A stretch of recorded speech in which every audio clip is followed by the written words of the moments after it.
AKA extra long meeting date. That'll be sometime in the summer, though. August is usually when we do it. Oh dear. Casey, there's actually a possibility of coding for public service. Oh, good idea. Okay. Yeah, there's like a limited amount, but for the retreat, I definitely use that so that you can not use sick time or annual time or whatever. This is from work. State limit for state employees.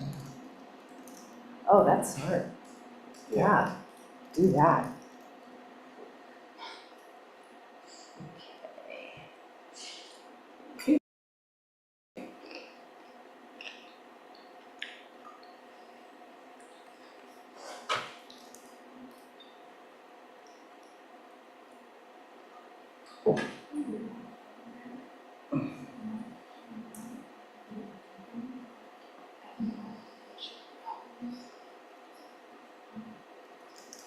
Wow.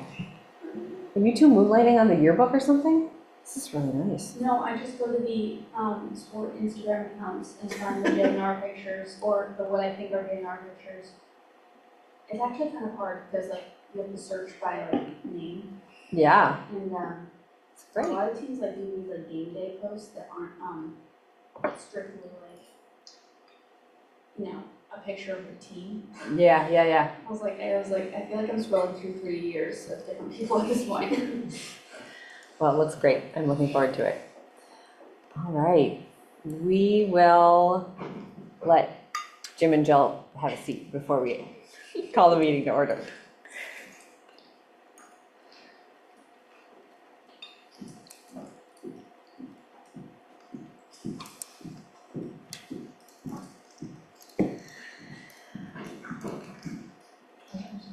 Hi. Yeah, just don't trip on the cord. That's all right. That's all right. Okay, we'll go ahead and call the meeting of the Montpelier-Roxbury Board of School Directors to order. It's 6:32 on May 21st. And our first order of business is public comment. We don't have anyone in the room, and usually Libby lets me know if somebody is on. Hold on, I got it. You hear me? Yes. Yep. All right. There are no participants in the chat wanting to put their hand raised. Okay, thank you, Libby. I'm going to leave my audio, I'm going to leave my video off just because of the At least you're not in the driver's seat. We appreciate the visual, though. Yes, that's good. And you're in the passenger seat. Especially since you sound like Donald Duck. All right. Before we move on to the consent agenda, I just wanted to make one addition to the agenda, which is that we're going to add a board discussion about the legislation at the state level after the board discussion about the operations committee proposal. And I wanted to just congratulate our high school students and our middle school students today for peacefully exercising their right to free speech and standing up for what they believe in. It's pretty cool to see students taking initiative like that. Pretty cool is definitely an understatement. It's awesome to see students taking initiative like that. And I also wanted to say thank you to our building administrators for providing the space for that and to also ensuring safety during the action. So just also very important. And with that, let's move on to the consent agenda. Is there a motion to approve the consent agenda? I'll move the consent agenda. I'll second. Any discussion? I wondered if someone could explain the Community National Bank. Is it a loan? Tim can, since Libby's in the, let's go with Tim. Libby can. Yeah. Nah, go for it. This is a, I was wondering what that sounded like. Sounded like a train. It is a tax anticipation note. So during the summer months, we are at our low point from a cash flow perspective. And so last year, as Christina described to the operations committee a couple weeks ago, we were getting closer than she's comfortable with, cash on hand. And so this is with our bank, Community National Bank, which is the entity we bank with, and it's to take out approximately $800,000. She anticipates not needing any more than 5, but we receive interest on it, so there's no real cost to it. And so from the operations committee's perspective, it's just prudent planning for the summer. Great, thank you. And we haven't done them in the past, many schools do, in the past few years, so I think it's new for, I think, us. I had a quick question about the third bullet. Is there there's not a document or anything, that's just, we're authorizing the chair to sign, right? Signing That's right, Scott. That's something that's done every year. Gotcha.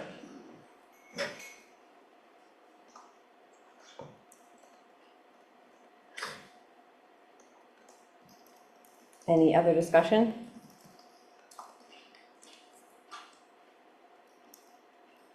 I'll Okay. thank the members of the negotiation committee and our teachers who negotiated to hopefully successfully ratify, our support staff. That's great. I appreciate the efforts. Yes, definitely. Any other discussion? Okay, all those in favor? Aye. Any opposed?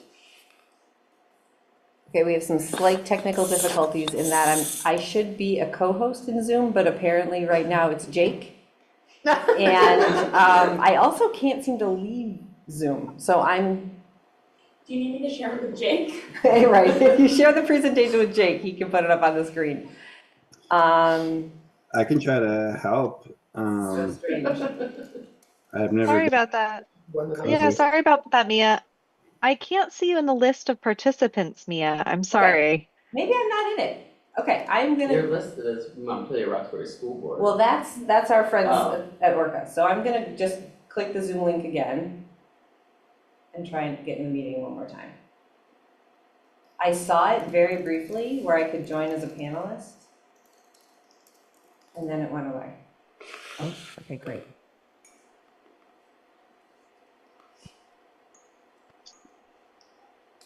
Just mute yourself.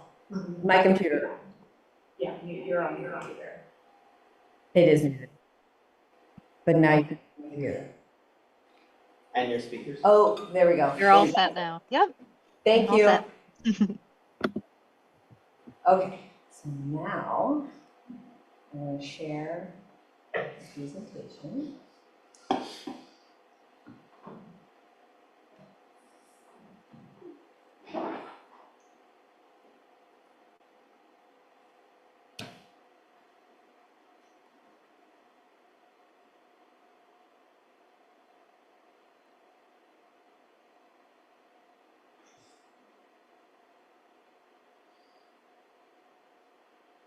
Perfect. Awesome. Thank you. So yeah, our student presentation today is a little different than the last ones where we're like towards the end of the season. I think the last one was towards the end of our winter sports season. So this presentation just gives some micro updates to the activities going on here, whether it's every sports team and like fun events that we do towards the end of the year. That we will talk more about. It's an exciting time of year. Ideally, it's getting nicer out, but this May has chosen to do other things. But yeah, we're just going to talk a bit about every sport team and how they're doing this season, a week or two before playoffs, and then just fun events that are happening here that I think some of them board members are invited to, I believe. Libby could correct me on that. Okay, to start is boys open ultimate frisbee. This year, unfortunately, there was no girls team because there weren't enough players, which meant that any person could try out for the team, and there is a JV and a varsity. Right now, if there was a game earlier this week, I have not updated this. So last time I checked, they were 5-1, they're sitting third in Division One. They came back this past weekend from the Pioneer Valley Invitational. It's a high-level tournament in Massachusetts. They call it PVI for short. They do it every single year. And last year, because they won the B division, they moved up to the A division, and they finished second place this year and had a really great time despite some injuries and discs to the face. But it was a really good tournament for them this year, and it's one of the things that the team looks forward to every single year. Is it true that they camp? Yeah. They camp at Yeah. this tournament? Yeah. Man, that's gonna be Yeah. stinky right home. It's awesome. All the Next, players are balanced. okay.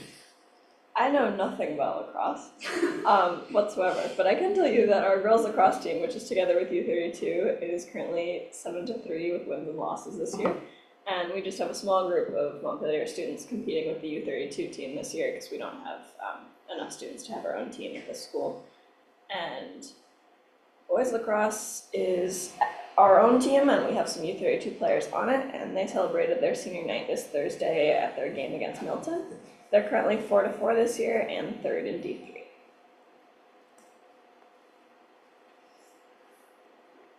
Next slide. I'm gonna go too far. I just hit the thing. Oh. Let's try it again. There we go. Baseball, this year, we are currently 8-2. Last year was a very strong season. We didn't get far in the playoffs due to an upset, but we've had a pretty strong team, a good amount of returning players. This week, there's 3 games at home and maybe 4 games total. So if you just look out at the Peyton Smith Field or get to the rec field, I'm sure there are games there, and we're currently third in D2. Tennis. We have girls tennis, which is varsity and JV, and then we have a JV boys team. The girls team is currently 5-2 and sitting third in our Division 2. They've had a lot of rescheduled matches in the earlier part of the season due to rain because they can't play on the courts when it rains. So now they're a little behind on the number of games that they're planning on playing this season, so they have a really packed week this week. They have 5 matches. I think they have I don't know. I've been talking to some of my friends in the tennis team, and it's a lot of travel and it's a lot of games, and I don't really know how you do 5 matches in 1 week, but They already had one canceled this week. so I don't really know what that means, but it's a very busy week for a tennis team.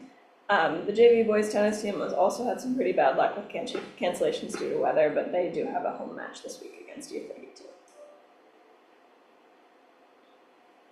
Softball, I also don't know much about softball. I do know someone who plays from Montpelier at U32. Last year, or when it flooded, we lost our softball fields. And we already had a very small roster and many injuries and just not a good season with numbers and whether. So this year, our softball is at U32 and they combine.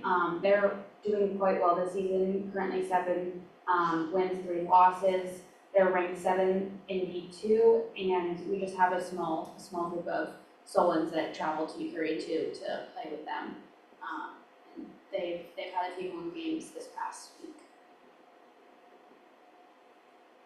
And last but not least for Montpelier High School sports, the track and field team is getting pretty close to the end of our season. We've got just 3 meets left until our D2 state championships, which are on June 6th at Burlington High School.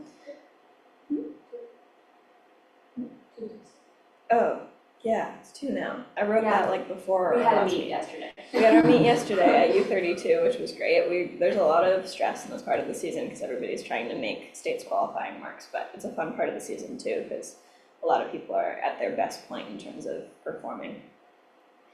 We celebrated senior night yesterday at U32, and we got to take some pictures with the seniors and have them all come out on the track for a little moment of recognition.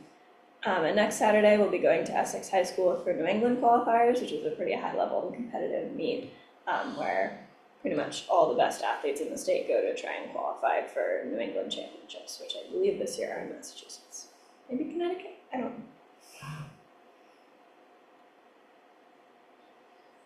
This year, Race Against Racism is different than in the past years. I'm actually really excited because And every past year, it's always on a Saturday and I can never go. So this year, it is during school on Friday. It's the 30th of May. And it is organized by Club Action. There are some really engaged and passionate students in this group that are really excited and have worked really hard for many months on preparing this. And just a couple days ago in our TAs, we were looking at the different workshops. I think you gave your top 3 in a Google form and you weren't guaranteed your first choice. And I believe the schedule goes like you either have lunch, make lunch, have lunch. I have no idea. Make or have lunch and then go to a workshop or the other way around. And I'm really excited to see what it looks like this year. And the hope was for Race Against Racism that this year it could be that Friday educational event for the students and the teachers. And then the Saturday would be the traditional Race Against Racism, the 5K run or walk. But they weren't able to raise enough money for that, and their hope is for next year it'll be a two-day event, so they can have this again. And then the actual race or walk this Saturday. The workshops look really cool. There's some drumming and folk singing, and there's like migrant justice education and like discussion groups and film and discussion. I think it looks pretty awesome. Is that just students or is that open to the community? I think in terms of participation, it's just for the school. Yeah. But we have like the people who are going to come teach the workshops are from, I think, all around the state. Yeah, that went into a lot of fundraising, like paying the people to come in and educate the students in different groups. And last for this presentation, Pizza for the People was going to be on Friday, and because it's been raining so much, it's been moved to June 6th. This is an event, it's annual. Do you know how many years it's been doing this? 4 or 5? 3 or 4. It's been happening the past 3 or 4 years. Basically for a day, we have like a half day of school, and then we go outside and there's a bunch of student performers who do like music and poetry, and there's free pizza, which our cooking class makes, and there's club tables, so like we get to learn more about what clubs at this school are doing around. And it's just time to like come celebrate the end of the year and the warm weather, hopefully warm weather, and just like have fun together for a little bit and have a little break from school. And that's it. Is there any questions about what's going on at this school right now? Is there a concert tomorrow night? There is also a concert tomorrow night, yes. And it's the end of year Pops concert, which I don't know why I forgot to put on here. But we have choir, concert choir and chamber choir, and we have bands, and we have orchestra, and there are also senior solos for choir. And I did not put the Renstar testing that's happening this week on, it's just not exciting. It's just happening. Just happening. But the concert is here at 6 p.m. tomorrow, so. Anyone can go to that, right? Yeah, anybody who wants. Great. Any other questions? Great. Thanks so much, Amani. Miriam. That was great.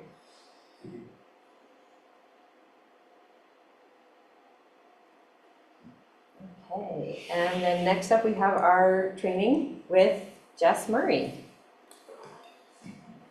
Hi everyone. Night.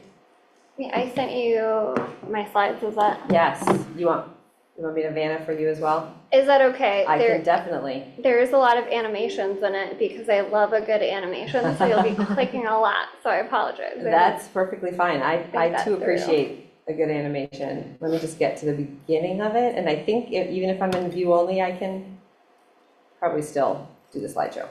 I think so. Are you guys okay if I stand? Is that weird? Sure, as long as they Whatever can hear works for you you. with the mic, that's all. Thank you.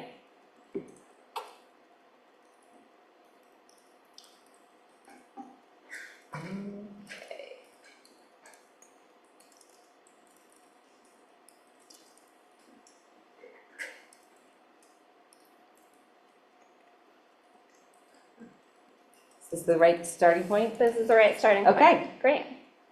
Well, thanks, folks. So we're going to be diving into interactional and institutional equity over the next like 50 or so minutes. Some of our goals tonight is to gain more understanding of how inequities operate, and looking through inequities and oppression through like different levels of our society to get a better understanding of how they operate and how they impact kids at school.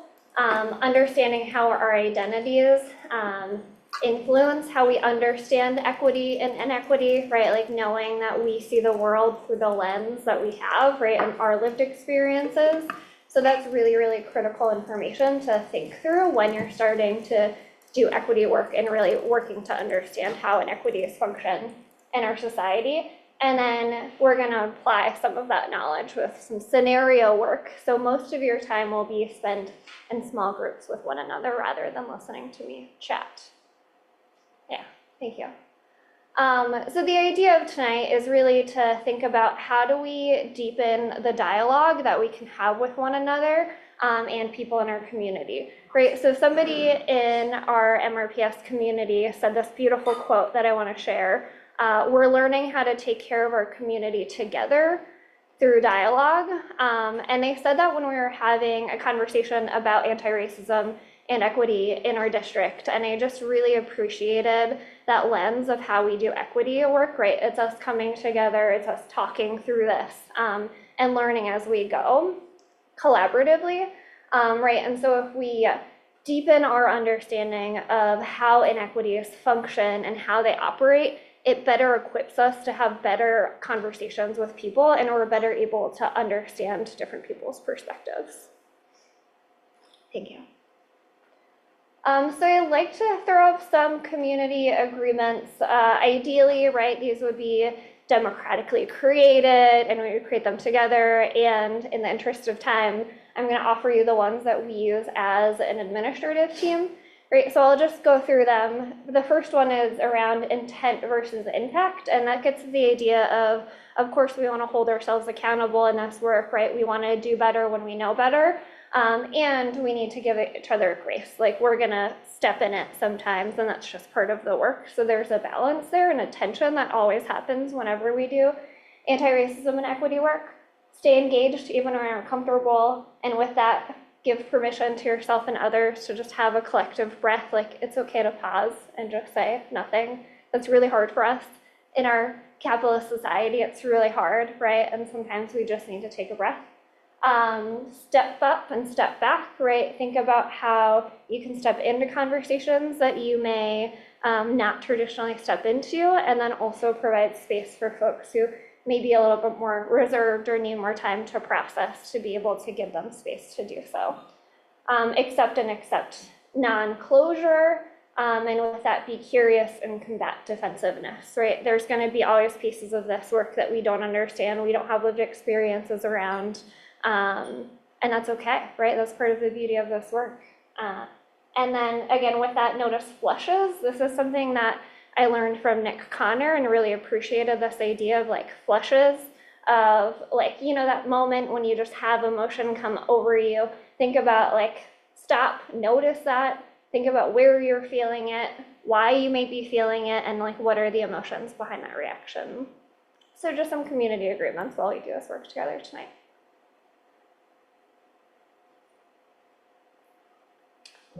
So this is a semi-common sort of framework when we're thinking about anti-racism and equity work, right? And it's this idea, if you look at these cute little fish on the left-hand side here, that fish don't know, theoretically, right? Fish don't understand or know that they're in water, right? It's just part of who they are, right? It's just the world in which they live. And so their awareness of the water isn't great because that's just the world in which they live, right? In a similar vein, things like racism, sexism, transphobia sometimes are so normalized in the way that we experience the work. It can be really hard unless we intentionally try to understand them over and over and over again. It can be really, really hard to notice them and really, really easy to just like think about it as natural and the natural state of the world. So that means, especially depending on your own lived experiences and identities, right, they may go unnoticed to you based on how you experience the world. So I'm gonna read this quote aloud. I'm not gonna ask you to react verbally to it, I just want you to react in your head. So I'll give you a little bit of an individual think time. And just as I read through, think about what are your initial reactions and like how are you reacting, what emotions are coming for you. What is significant here is the notion that oppression often plays out unrecognized and unchallenged in schools because it successfully convinced us that schools are neutral or non-oppressive and should not be taking a stand one way or the other on issues of oppression. Common sense does not often tell us that the status quo is quite oppressive. It does not often tell us that schools are already contributing to oppression, and it rarely tells us that schools need to place a priority on challenging oppression.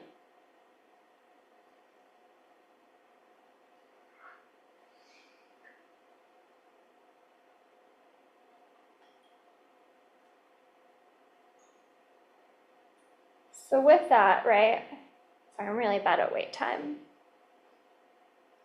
With that, right, I think this is a bit of a call to action for us, right? It not only talks about this idea of the fish analogy and how often we get so normalized to oppression that sometimes we can't even see it unless we're really trying to see it, but I think it also illustrates that schools are a really important place for us to attend intentionally to this work as part of what we do on a day-to-day basis. Yeah, sorry. So this is one framework that is pretty common amongst a lot of equity folks. It comes from levels of racism and also like the social ecological theory. And what I really appreciate about this is it breaks down the different levels of our society and helps us see how they interact in order to create the cycle of like reinforcing oppression, or potentially, right, it helps us understand how to disrupt that, right? So the idea is we have three basic levels.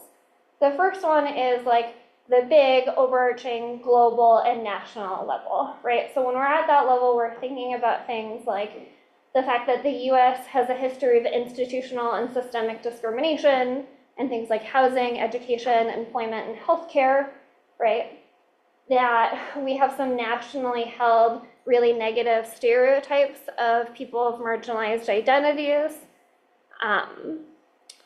And that there's pretty clear messaging that is happening at the national level around anti-racism and equity work, right? For example, we have people in power denying things like implicit bias exists, right? And that is going to directly filter down into our local community level, right? Here in Montpelier, that is impacting the way that people are coming to the table, the way that we are seeing anti-racism and equity efforts, right? That filters into our collective brains, right, in our community and influences how we react, right? And I think going back a few years, another good examples of that interaction is with the Black Lives Matter movement, right? There was really clear negative commentary at the national level around Black Lives Matter that was really connected to some unfortunate stereotypes that we have of people of color in the United States, right?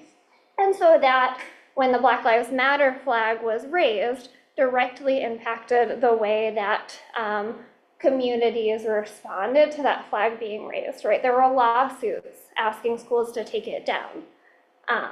And so I think that's a really clear example of how sort of national norms and what's happening at the national level impacts the community level, right? And then again, right, that directly impacts the day-to-day, impacts how we as individual humans experience day-to-day life, experience our interactions with others, right? Because those stereotypes or those mindsets then filter and impact the way that I'm interacting with individual people based on how they're coming. So if we click one more slide, right? The way that we frame this or talk about this in our anti-racism and equity strategic plan, if y'all have read that, is around institutional and interactional equity, right? These two things get at the idea of how those three levels interact with one another in order to create this like reinforcing cycle of oppression within our society, right? So we know that at the institutional level, we're talking about things like discrimination in healthcare that leads to trans folks having far less access and worse health outcomes, right? And how that leads to our interactional equity around those individuals having a hard time, right, accessing healthcare, right? So, or something like employment discrimination happening for folks of color, and then that those decreased outcomes for those marginalized identities influence and reinforce negative stereotypes that then impact the interactional person-to-person level, and then those negative stereotypes make it seem like those outcomes are natural rather than a product of discrimination. That makes sense to folks? So I think that that cycle and those sort of levels of oppression that exist are really, really helpful to know and help us break down how do we actually do something about this, right? Because it gives a frame of reference. Like, yes, the national impacts our community and that impacts the individual, but we also see then, right, that the individual and the community can impact one another in really, really powerful ways. So one example, and this is a made-up example, so know that, this is gonna be Kevin. Kevin's the name of my brother, so just so you know where I got the name Kevin. This is where a lot of the clicking comes in, if I'm being honest. So what we're gonna do is we're gonna see Kevin come in pre-K to our system, right? And then we're gonna follow Kevin up through post-secondary and see how things that are happening at the national or institutional level will impact him and his individual experiences over time. So again, looking at the institutional and interactional, like the interplay between them. The first of many clips. So again, pre-K.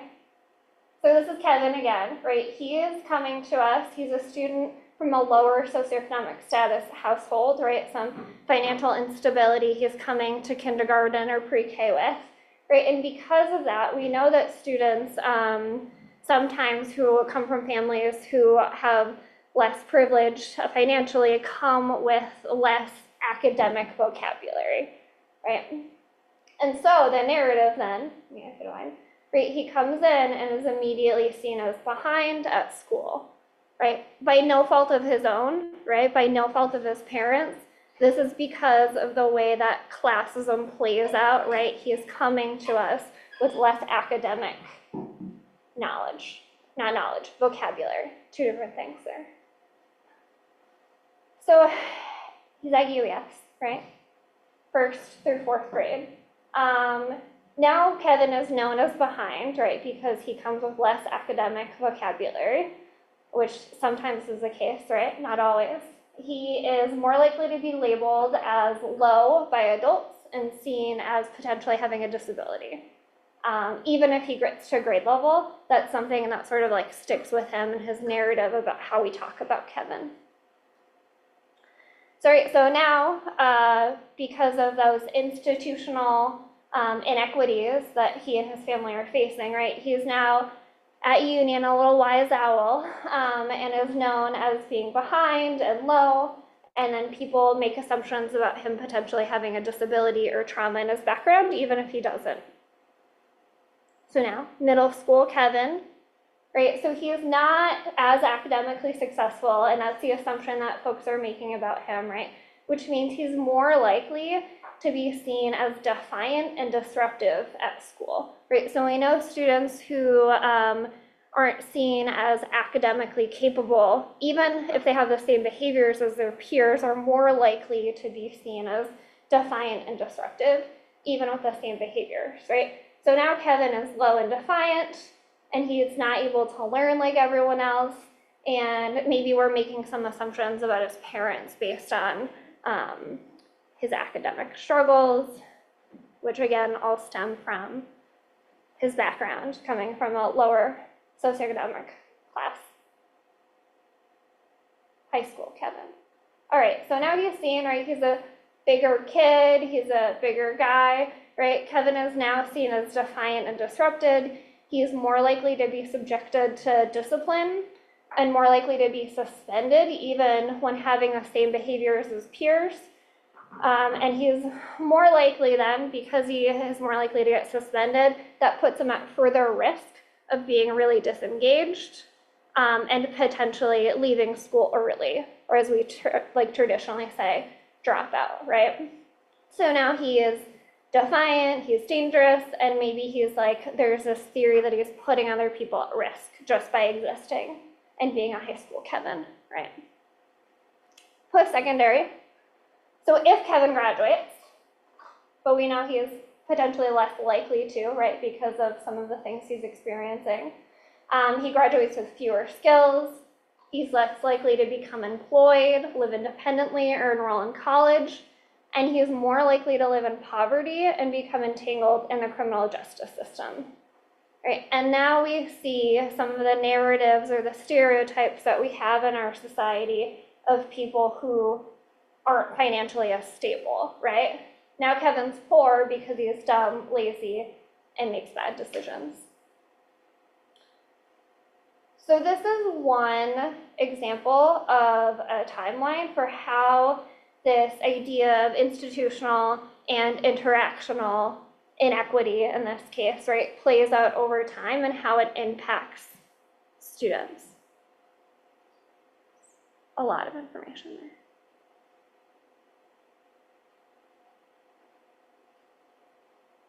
Mia, do you mind clicking? So yes, I just said what I was gonna say at this slide. I was worried I was gonna forget to say that, so I added the slide. I nailed it. All right. So now what we're gonna do, right, we're gonna spend about 25 minutes in groups, and you're gonna be working to apply some of your new learning. So I have a really fancy little outline for you to guide some of your work, right? And it breaks down the global national level, the community level, and the individual level, and gives you some prompts. And you're going to be assigned a group, as you can see, and a scenario, right? So you have an email to the school board from a concerned community member around something or the other, right? And what you're going to do is you're going to work to dissect this email and really think about what are the different factors at play here, right? So we're going to break down the scenario, dissect it through this lens of national, community, and individual level, with the hope being, right, this will give you better understanding of where this person is coming from, what might be impacting the way that they're coming to the table, right, to help us really consider how would you start to approach this conversation based on your new knowledge, hopefully new knowledge, of anti-racism and equity. Clarifying questions before I hand things out.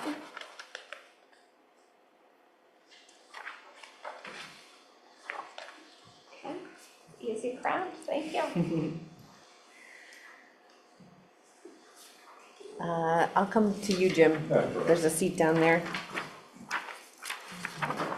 Thank you.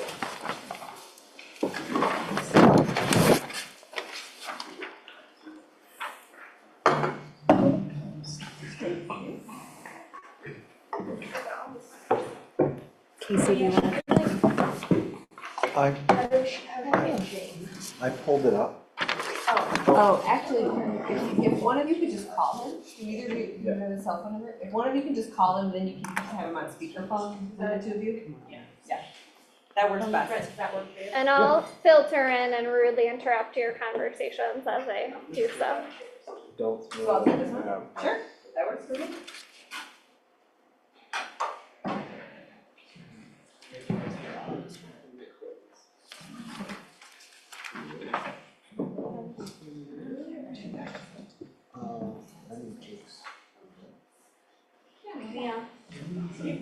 share, Jakes? Yeah.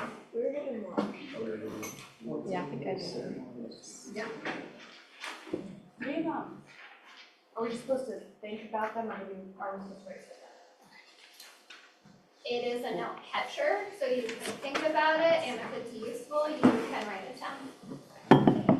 Did that answer your question, Amani? Did that answer your question?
One thing as folks get started, I would encourage you to start with the national level and work your way down.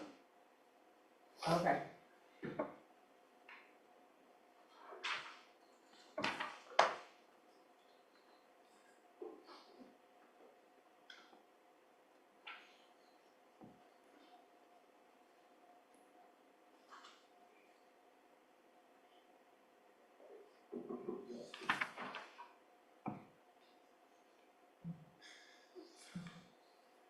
Our national climate is depressing.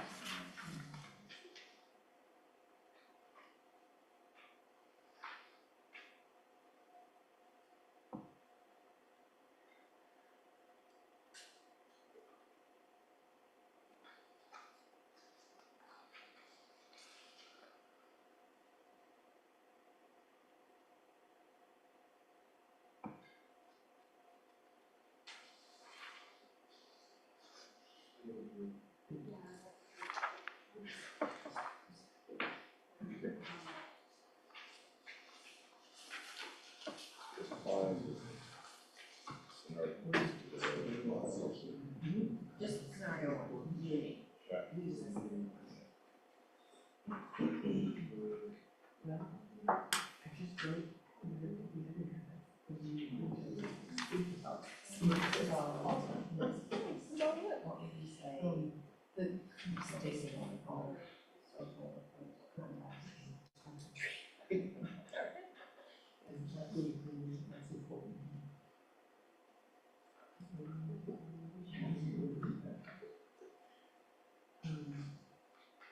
So obviously right now,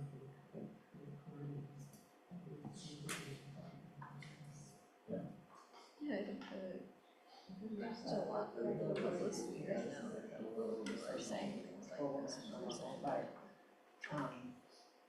working on bringing up the achievement level for everybody, and if it's past that, it's really just dragging people down.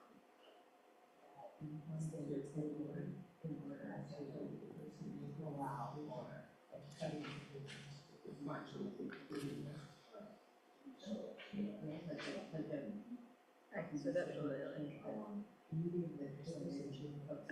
I couldn't find a pen. I think it, so that's one thing I think that here, to assume that, like,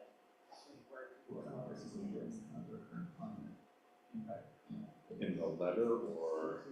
that, I think the goal, I think there's like I'm talking about social and historically, then like a narrative, and that would be influencing.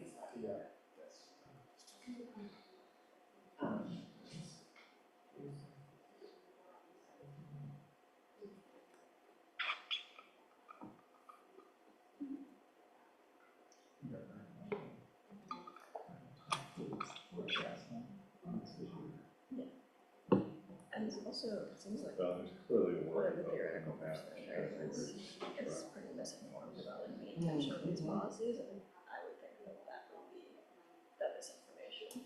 There's confusion about The kind that's being intentionally spread. Oh, yeah. Yeah, but I would say that's national just because there's a lot of people who are spreading misinformation about these kinds of initiatives, like at national. And I'm not sure we are looking for quality of life. I think we're looking for equity and opportunity, which is different from quality of life. Right. Right. So there's some misunderstanding.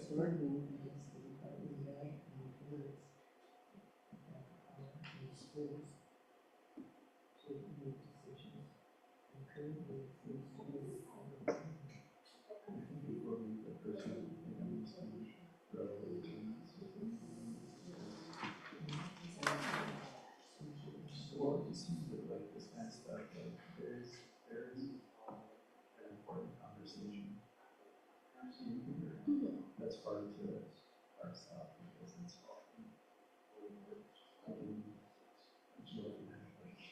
social media level of like 2 seconds to consider your television shot for each other, you know, instead of like saying, okay, well, you might have a concern about how is it using. I said, part of it is just making power, it's some federal policy on it.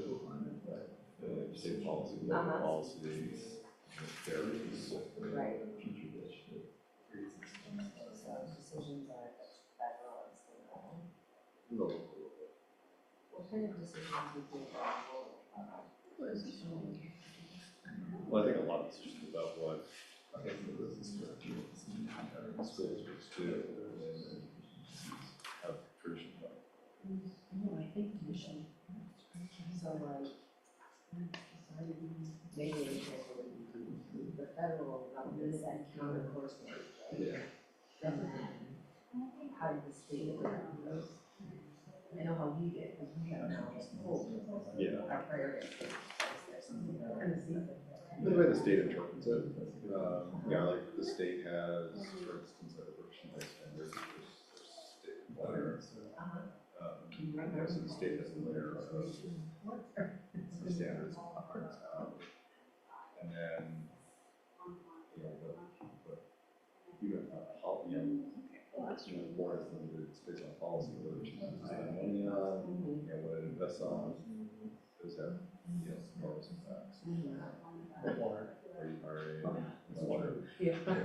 Teachers are getting.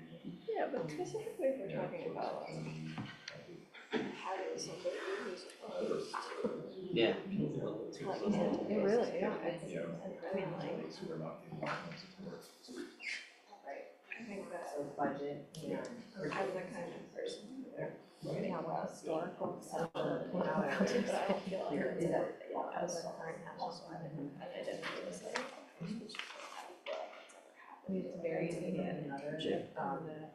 Any The language at the national level is attacked by your own government. I suppose that could be a bias to lead me towards being an active like expressive, but I'm not our government. Targeted. Yeah. Yeah, yeah. And having your own government process, so it's hard to do that way. It's scary, like, right, right, so. Yes, yeah, that's true. So.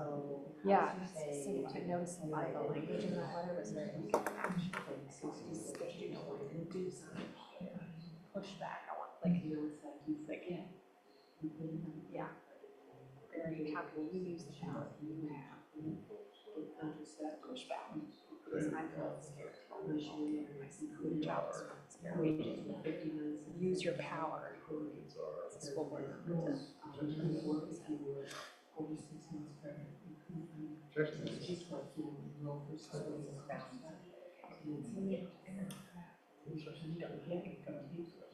I think someone from the exact same demographic who has a kid who achieves really well.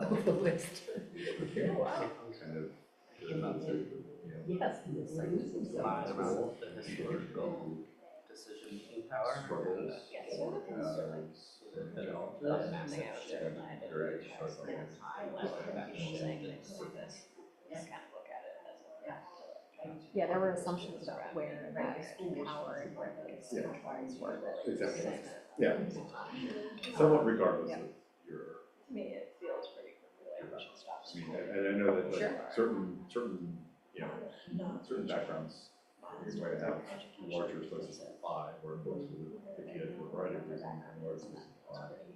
You know, where it doesn't for other. The second group of questions about where decision-making power keep going back to before, I think historically maybe we were, it was sort of a balance of federal and state government. There was sort of a triad.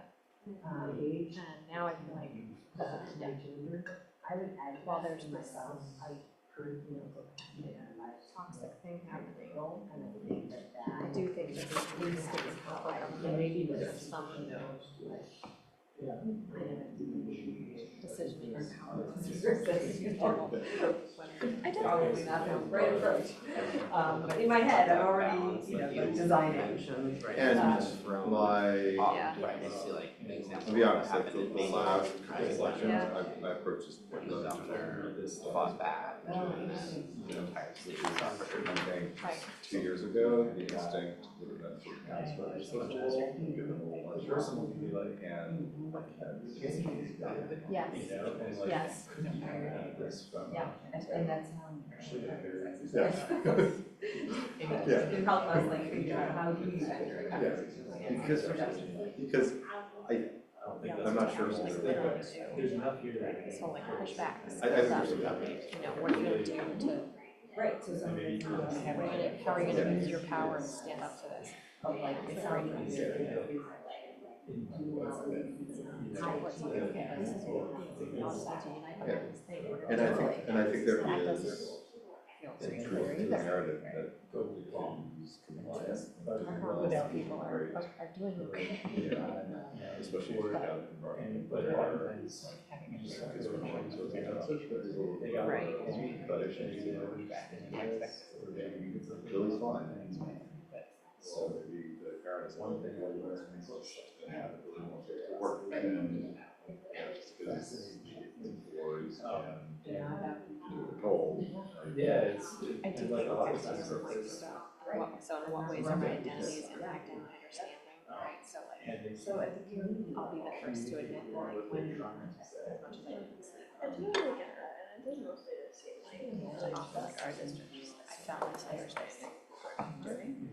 But I think that's why I was saying. It's this way of females that I'm sure probably I'm just okay. On responsibility. Yeah. I'm okay. That was my right or wrong, and not in like a secure way. There's one of like those letter that focused on it's safety. written I'm a making lot. myself unsafe, right? So it's hard to tell if this is a concern Yeah. that the person Yeah, has. so it feels like, there's sort of this Or if it's something that actually experienced. buffer or feeling of removal, right? I'm not lesbian, I'm not raising a trans true? person, so That's important. I can't exactly I was also say like. relate. I It's still very feel like I clear. can have a Oh, no, place, I have on my identity is. But a lot of it is, yeah. But it doesn't say that their child, I also think that would be important. Upper middle class white man, so Right, like, right. take all of the boxes of Right. like Or thinking. the privileged Things like that. identities, and That might inform like how you would respond. what do we do with that privilege? Right, Yes, right, like of this question here, what groups have the power to influence, How do like, you feel like, yeah, how do you as feel like. someone who Yeah. is in, who takes all those privileged identity boxes, like, does that mean I have That's okay. more able to stand up for the people that don't have power? And then if I do that, am I like taking their voice? It feels, and I think. And I have a non-binary child, so does it? Yeah. Yeah, I think I was expecting. I also don't like payments and style schools and buildings in the past, because like the guy, the suspect, like, these are one of my programs. neat, but like how they're seeing, what is something that's never been done, that is what this person has known about before. They might be, I mean, you're there. I not actually, this letter might not be too, actually. Well, It's and very as you said, they, I'm so glad the government said,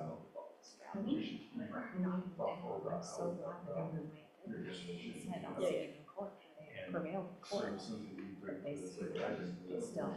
Some of that, and people in Vermont suffer. That's how, this is how this works, right? Just wait. Harvard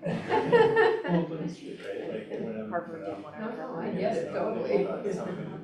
So, I think this is, the language of this person's being very much about this. Do something.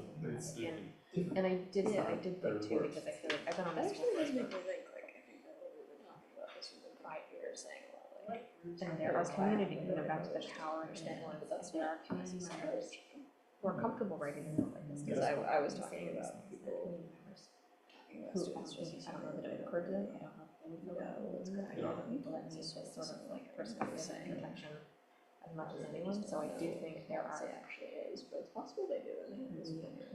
There's that power. Central Vermont. Oh, And so I do think there are some, groups of our community that feel very empowered to speak up. So Tim, what do you think? Much less of a. Really push. Right, I was just gonna say, this person's not bad. Yeah. Or at least is not. Yeah. Yeah. We Yeah. are, we are empowered, like, I mean, we both work in the state government.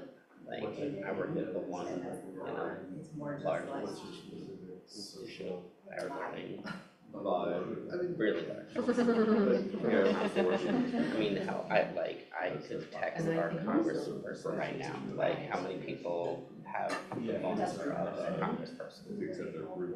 So there's like, there's some legitimacy to the fact that we are privileged. Yeah,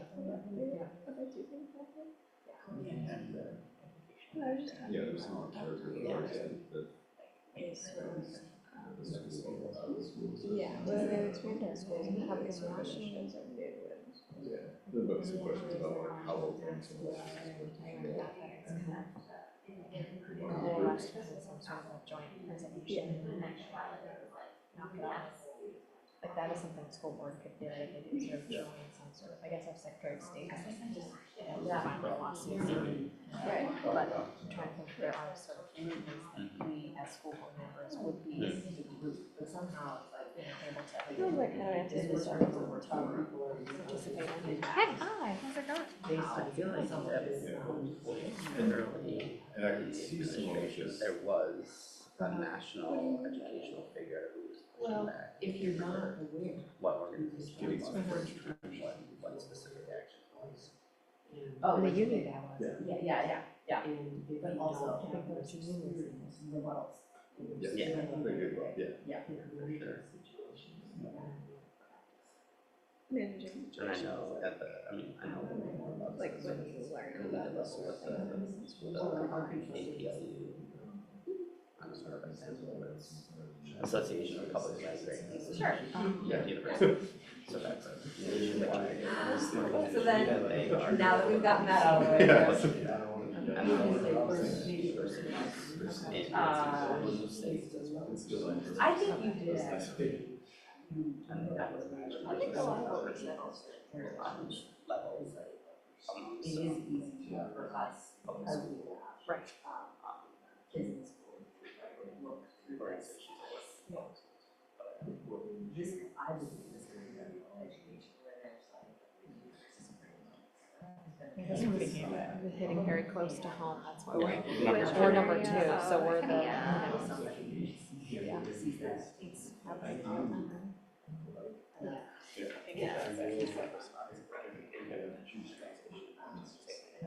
Without like joining conversation, right? State to their, I would have access to their sponsors. Right. Right, right. I also would that maybe this is going too far, that's what I'm saying, but yeah, I wasn't being specific about what you're gonna do to my kid and the other students that are sick now. And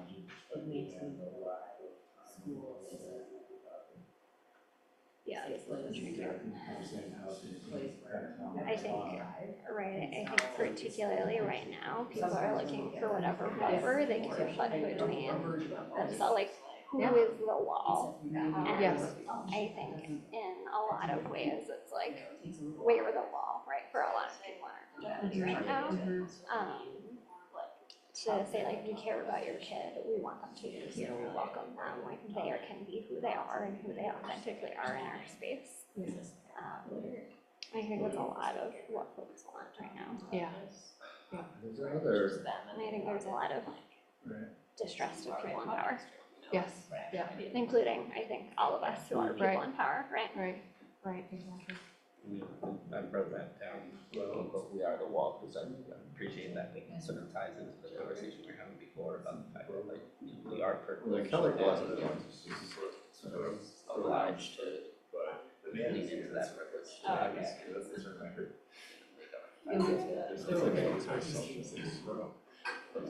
You're on the right track.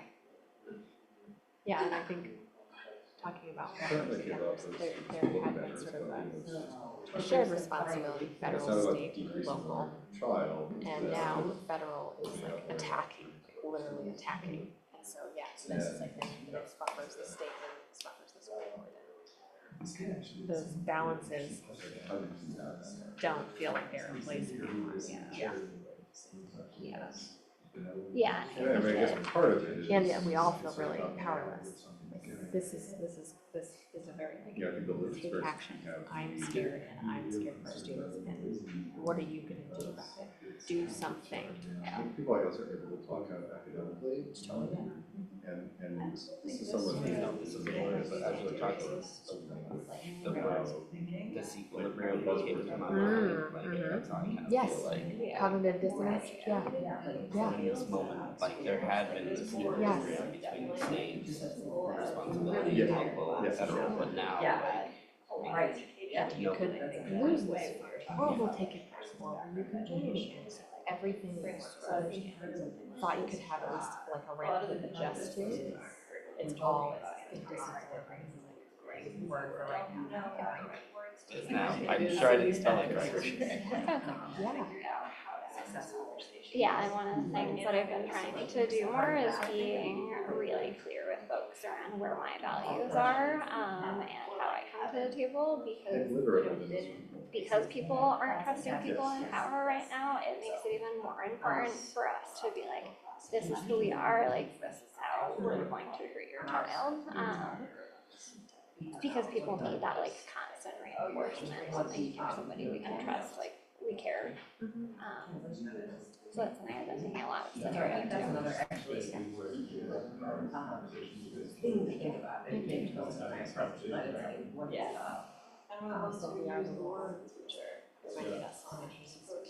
That's what I thought you were going to say. We are the wall keeps us free. As you started to say, I was like, where have I heard that before? I think We spent a lot of time with the Hades Town soundtrack. a real inclination to explain what we're doing instead of actually asking about it.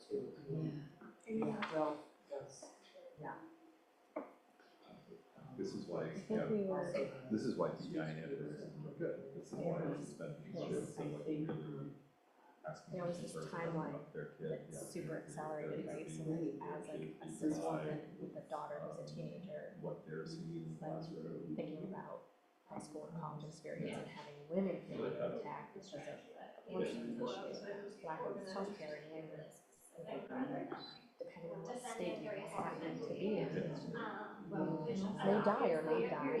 And now that isn't even close to the most extreme of what's happening.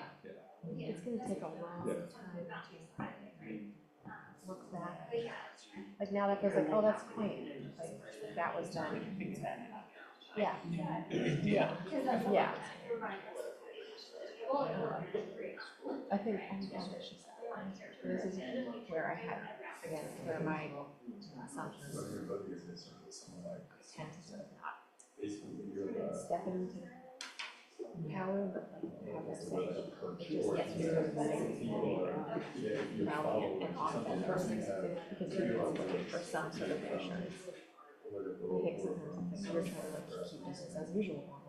All right, folks, we're gonna pull you all back. Sorry to interrupt. Bill and education.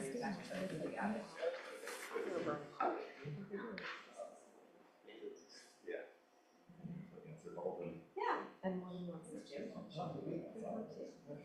It's okay, it's not good or bad. Yeah, at least.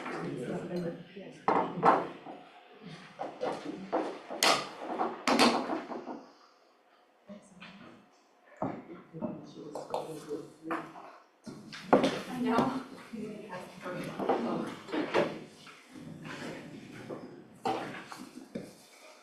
Did that work out okay? Jake? Yeah. We have one more slide. Technology wins. Technology wins. Technology wins. It's pretty simple technology. You ready for me to do it? I'm ready, yes. Thank you for checking, I appreciate that. This is the, Oh, no, not that slide. There we go, that this slide. one. That was supposed to be hidden, so Google see it. Slides, what are we doing? All right, so as we debrief, right, we don't need to do a huge share out, but I am curious, what are folks leaving with today? Like, especially when we were thinking about how do we want to use this knowledge to create better dialogue with folks and create connection rather than division. What are folks leaving with today?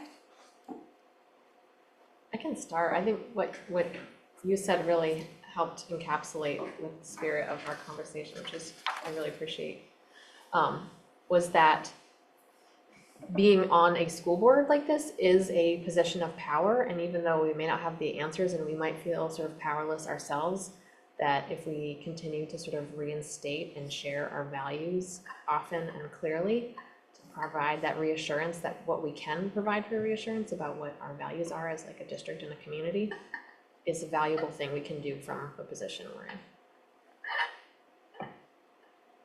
Thank you.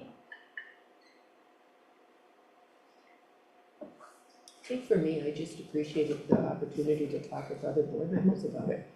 I mean, it's not something we often do, and I don't have kids in the school, so I don't have all the connections that other people on the board have with each other, so it's really nice to be able to talk about it with people.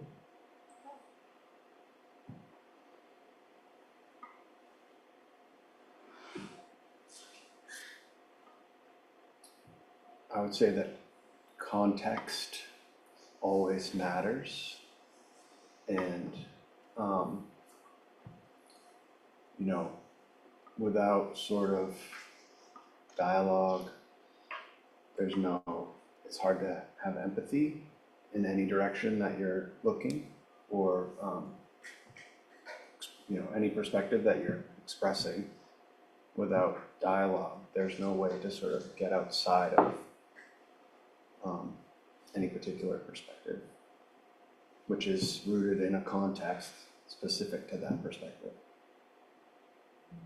Context is really important. Then I think also looking for like what are folks' values, right? Because by and large, right, as humans, we have very similar values when we come to the table.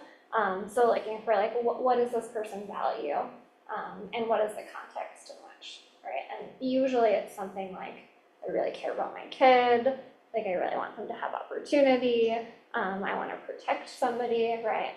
And that's something I think we can all agree on. I think also our lived historical experience has a big influence on our understanding of the problem.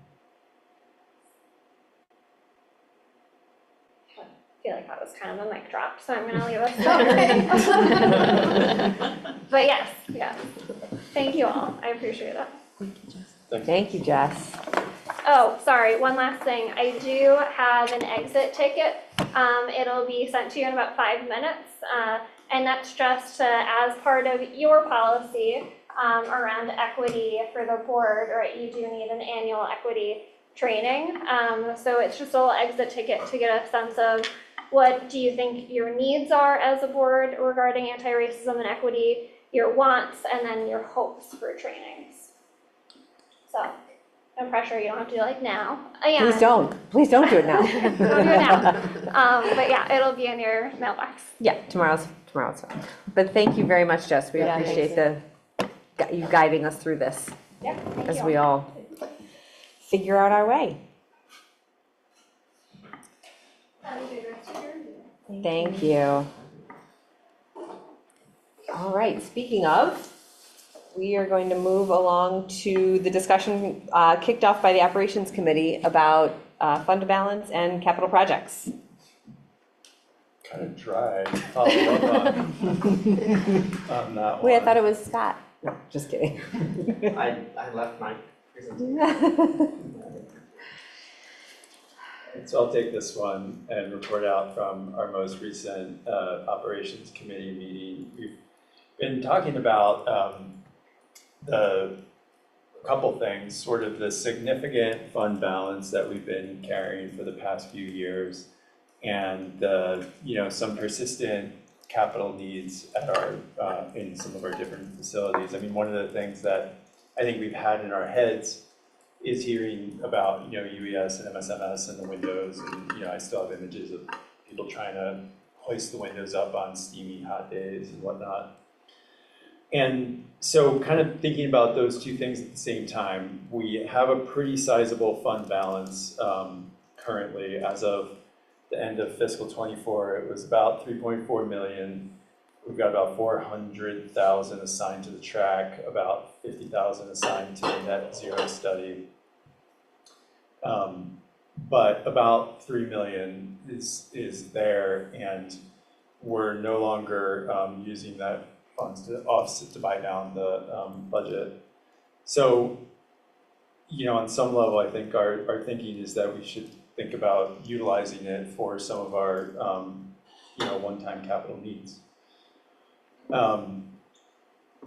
We also were looking at our reserve policy and thinking that we have an environment right now, particularly coming from state and federal governments, that is pretty fraught and has a lot of uncertainty. So in some ways, we do want to preserve some measure of flexibility because who knows what's coming down the pike at us. So we currently have a reserve policy set. It's I think it's framed as a goal of 2% of the approved budget. So of that 3 million or so, that's about 600,000 that we would target as a reserve policy. So what we were thinking of, that's kind of the background. What we were thinking of we were toying with a couple things. At one time, we were talking about maybe developing a formal policy about reserves, having sort of different tiers of reserves. Got a little complicated, and consistent with the idea that we want to preserve some flexibility, we thought, well, let's just try and really target the fund balance that we have and think about how best to use it for the district and the taxpayers. So what we wanted to propose to the board for discussion is to up our target for reserves from 2% to 4 to 5%, or at least for the time being. That would take that $600,000 and move it up to about 1.3 to 1.6 million-ish. I don't have exact numbers, but that's the ballpark. And that would leave us around $1.5 million in the fund balance. And about this time is when Tom is really kind of starting his planning for what he's going to do as he's preparing his facilities plan. And we thought it would make sense to direct that $1.5 million to the capital fund to, and when I say direct, the technical term that Christina told us would be we would assign it. We would say these funds are for the capital fund. That's not an irrevocable action. It's not something that couldn't be undone. But the point would be to signal to Tom and the community basically that we want to dedicate these funds to the capital improvements. We want them to have Tom to have an idea of what we want to dedicate to capital improvements as he's developing his plan so that it can be, there can be a sort of orderly evaluation of our needs and what would make the most sense. You know, and we could have a presentation of that in the facilities report, and that would be a good time for everybody to comment, you know, does this make sense, all that business.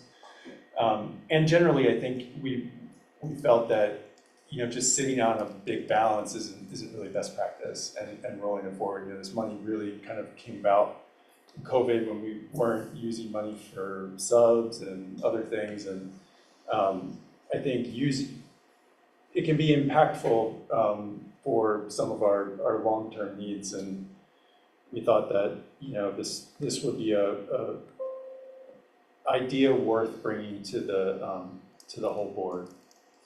Just for comparison, I think we put, was it 270,000 we put to the capital fund in this year's budget. I think that's been the consistent, maybe it goes up in the next year in some planning to about 3. So this is pretty impactful for what we usually put into the capital fund budget. It's 5x of an annual spend. And I think maintaining those contributions to the capital fund is a really good, prudent idea. You know, it means that we don't have to bond as frequently and saves us, of course, the interest costs on that. So, you know, and I'll stop in a minute and ask my fellow committee members to chime in with anything I'm missing, but we're not asking the board to vote on anything today, and we still want to make sure that Libby and Christina and Tom and team all have an opportunity to, you know, think through the details of this and, you know, what we might be missing. Is this workable? Is it practical? Are there other things that we're just missing? But we wanted to bring it to this board and just get thoughts and impressions, and if this is an idea worth pursuing. So I'll defer to Casey, Jake, and Scott if there's anything they'd like to add or amend.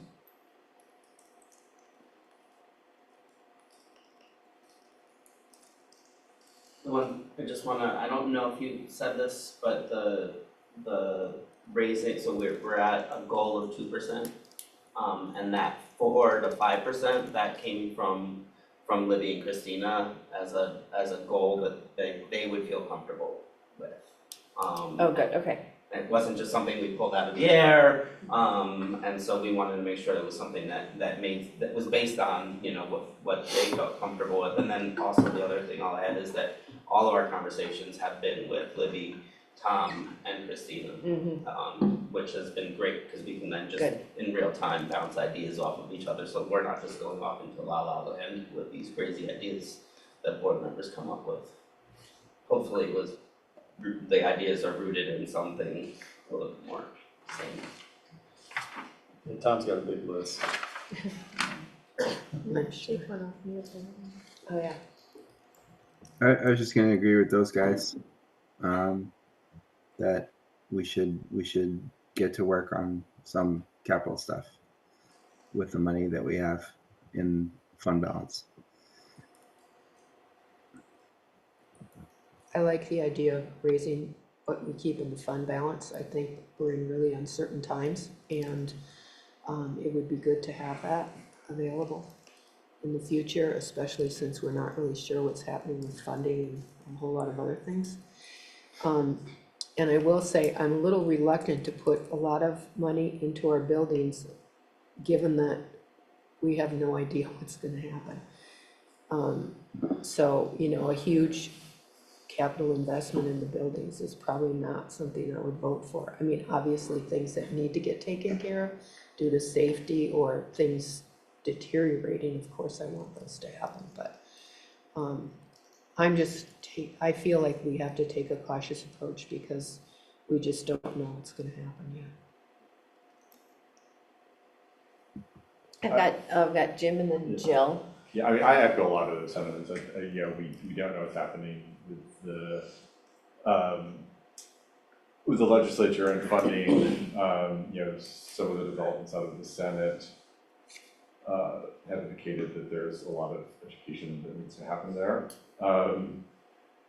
And there also seems to be a reluctance to make some hard decisions about some of the drivers of cost, which is concerning. To obviously, we've had jarring incidents recently, and all the cushioning we have against jarring incidents, I think, is needed.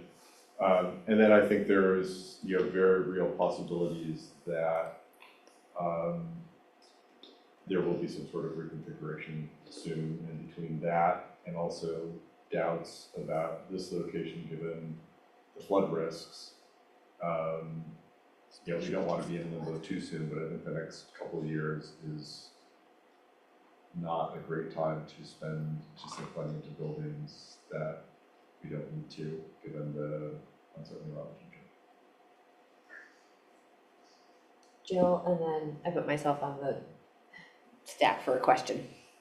So I had just two, I think, pretty straightforward questions and a comment maybe. Just a clarifying question. So in the past, when we've gotten sort of a facilities update, there's sort of a, different fiscal years, and this year we're gonna do the windows, and this year we're gonna do the roof. Is the idea of this that we would invest more into that sort of thing? How does that interact with that table we used to look at? That like each year we plan out for the next few years more than we had been? If it's the table I'm thinking of, it's kind of a pay-go table at this point. I'm not 100% sure the table, so let me just caveat it with that. But if it's the one I'm thinking, I do think it's sort of, we work to the end, like then we have $270,000 going in, so we find $270,000 of basic maintenance, like capital improvement maintenance that we can do. At the same time, the facilities report kind of is separate, and at least as long as I've been following conversations with the board, the windows are coming next year, or like they're always there. But then because it moves over to this table, where there's only $270,000 available, or like this year the roof I think ate it all up from that, from when there was the leak. So the point here would be to try and provide some of that work that's been on the docket for a number of years, but has been pushed out because of that cap. And as Tom was kind of explaining it to us, all points very well taken, particularly like around the building that we might not use, but it's hard for anyone to envision a scenario where like a UES isn't being used to serve kids in this area. And so where it might not be a great idea to do something here, where there's greater risk, something there like windows that's been on the agenda for years, maybe a better idea. Yeah, thank you. That's actually was the second sort of point I was gonna toss in there is I mean, the thing with real estate and buildings for the most part is that they are an asset. It's not just money that gets spent on windows and then it disappears. Like now you've got a building that has, modern windows. I do sort of worry a little bit about this particular building because of the flood, but I agree. I don't think, reasonable investments in those other two buildings will necessarily be a net loss. I think it just makes them more valuable property for whether we use them or whether we sell them. So I'm not necessarily as opposed to that. Is that what you're talking about? Yeah. Yeah, I thought so. Thank you. You're welcome. Just so that everybody's working, I just pulled up a version, from a budget presentation. Right, so like the windows are think like from over last several year. years, see the like UES window replacements, MS, and it's sort of broken up over years and.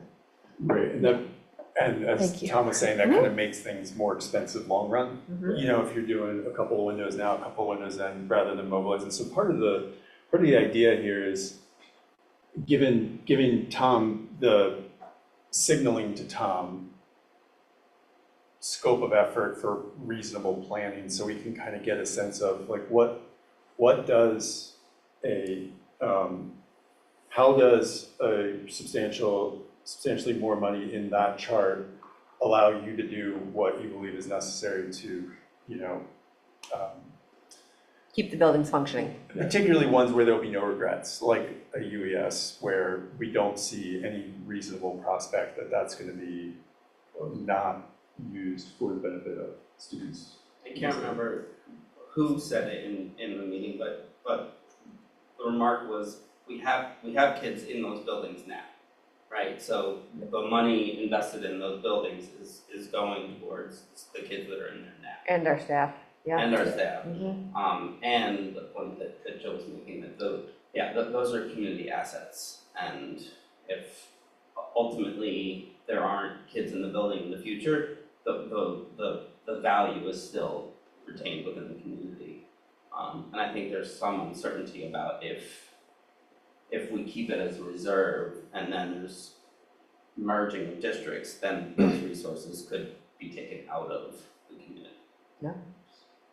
Okay, so I've got myself and then Jim, anybody else on the? And then Rat, okay. So I had just had two questions. One is a process one. What are you hoping for out of tonight? The administration's continuing to think about this. I would like to hear what, if folks think this has legs for us to try and make a push to maybe get to a point where we might want to take a vote before summer recess on assigning funds.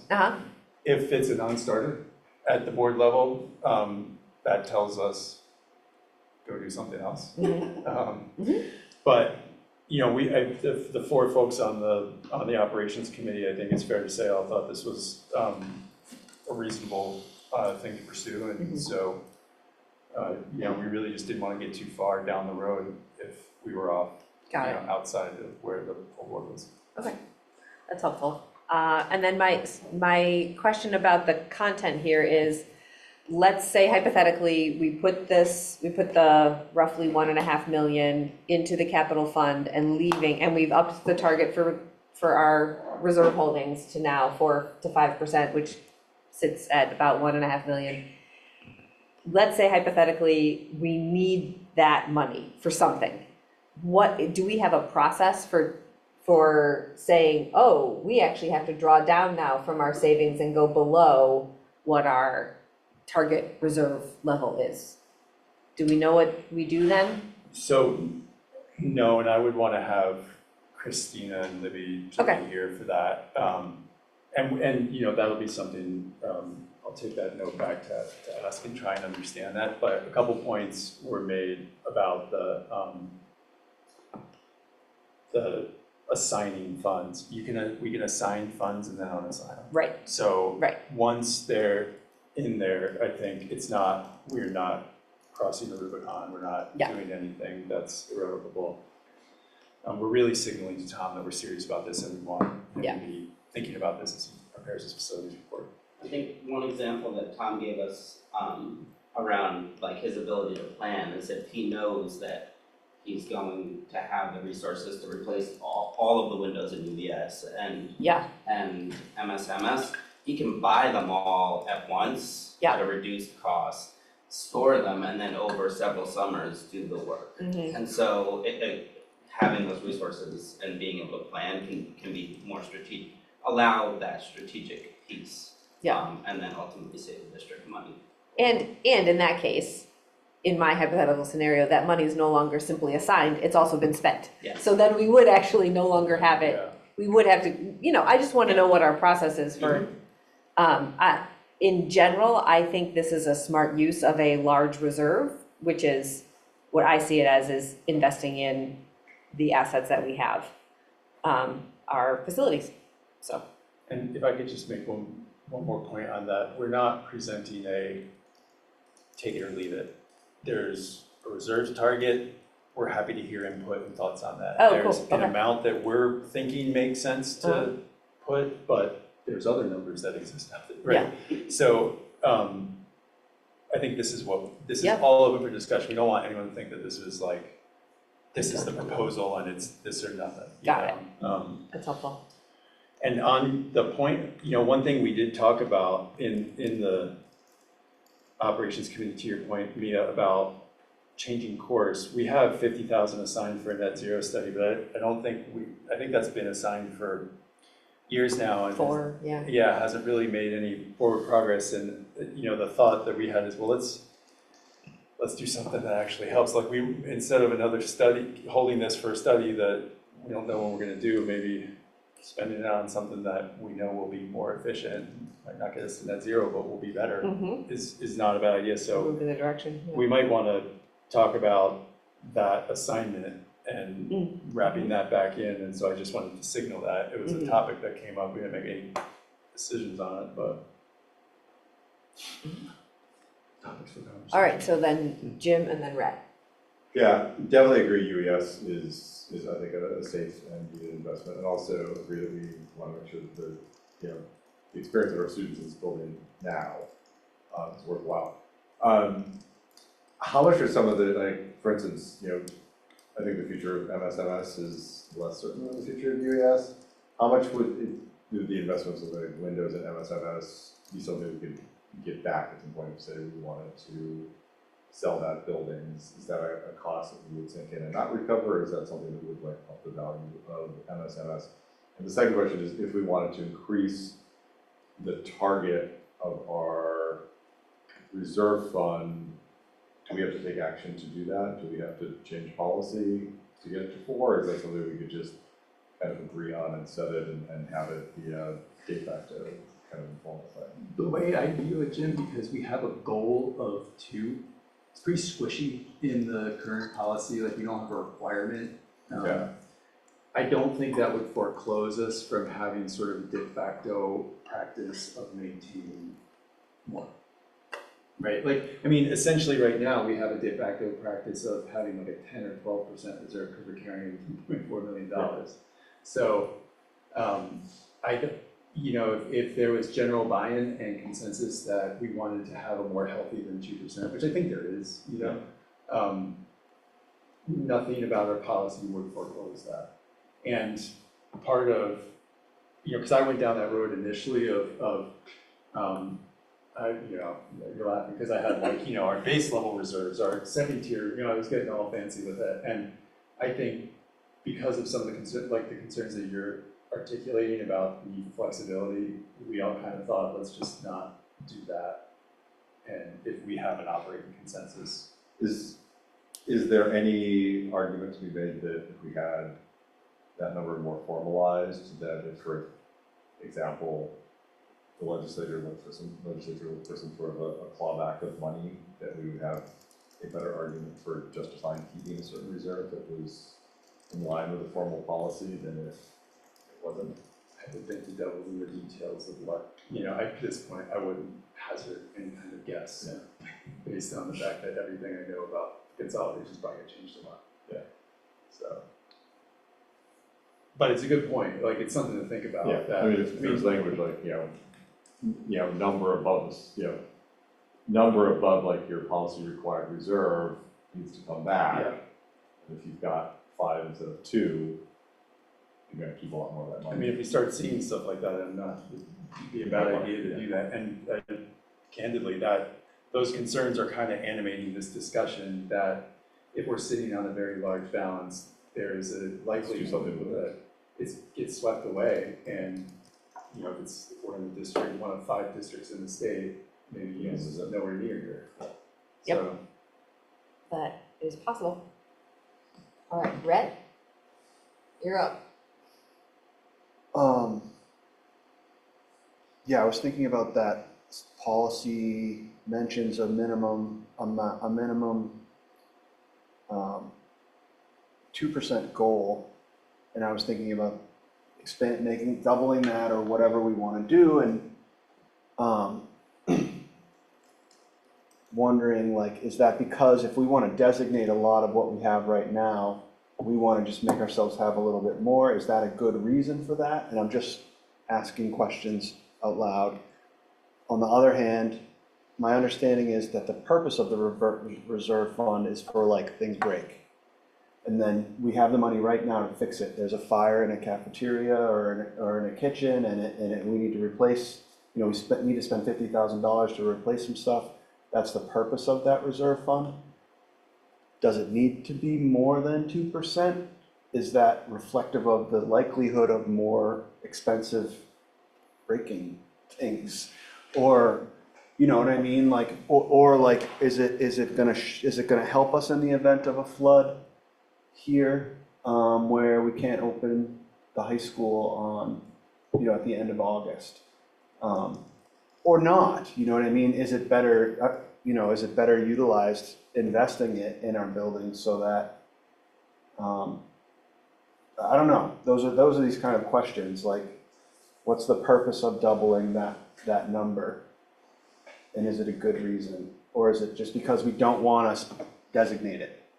I think the purpose of, so stepping back and sort of why we're having this conversation, I think there's a feeling that the status quo of sort of just carrying forward the amount we have because that's the amount we have wasn't strategic or thought. So we wanted to kind of step back from that and say, if we were trying to design this up from the ground, you know, what would we want to do? And 2%, 600,000 seems reasonably, to your point, if something breaks, depending on what it is, there's oftentimes, there could be insurance, there could be other sources of funds. So it's kind of hard to say exactly like what purpose. I presume it's for some measure of cash flow needs and some measure of, oh shoot, something happened and we do need, you know, we do need some extra funds.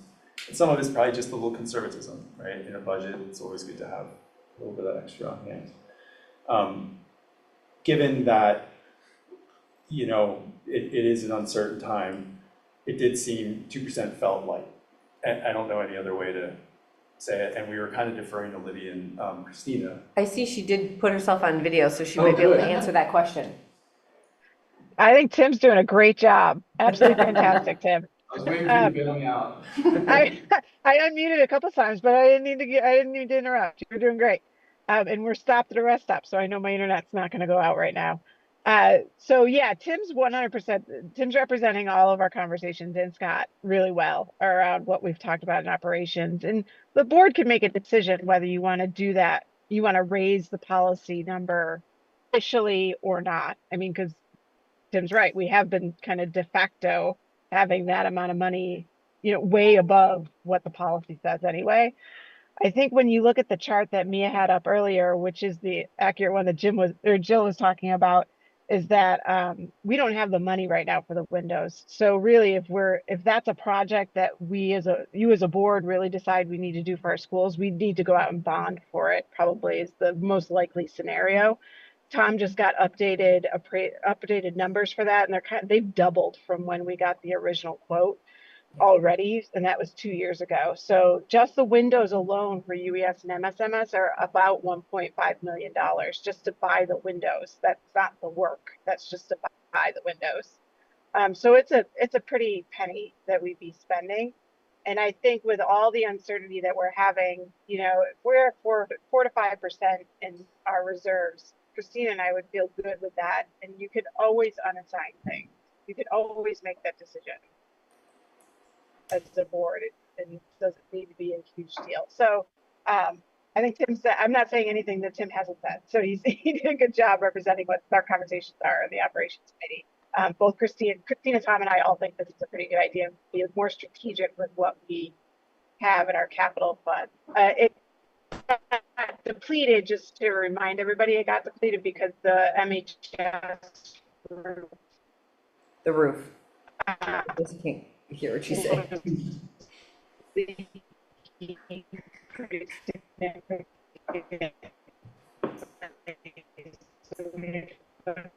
Uh-oh.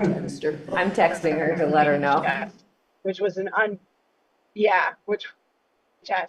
that's what depleted that funding. Sorry. Okay, thanks, Lou. So again, Brett, like part of why I wanted to make the point that, you know, some of this is deferring to Christina and Libby. Some of this is sort of gut sense about what the uncertainty in the environment is and what we feel like a safe amount is. It could be, 5-6% or 7%. You know, I don't think any of us are going to be able to find a right number. It's I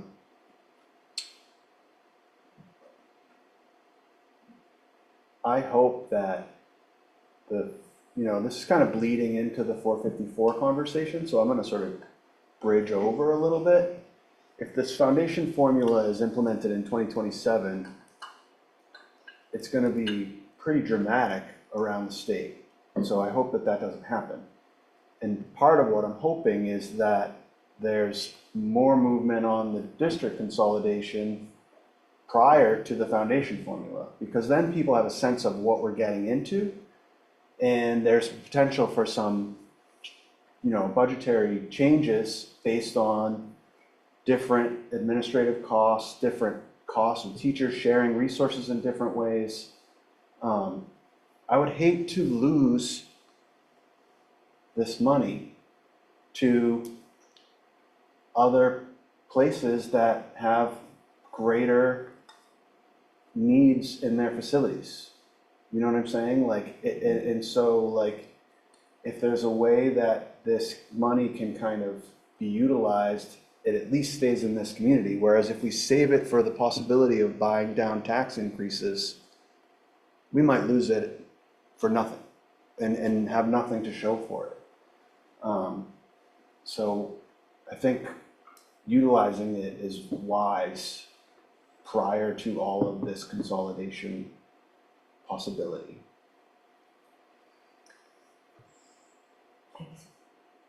Any final thoughts before I ask Tim if he's got what, and the operations committee, if they've got what they need from the board, at least for now?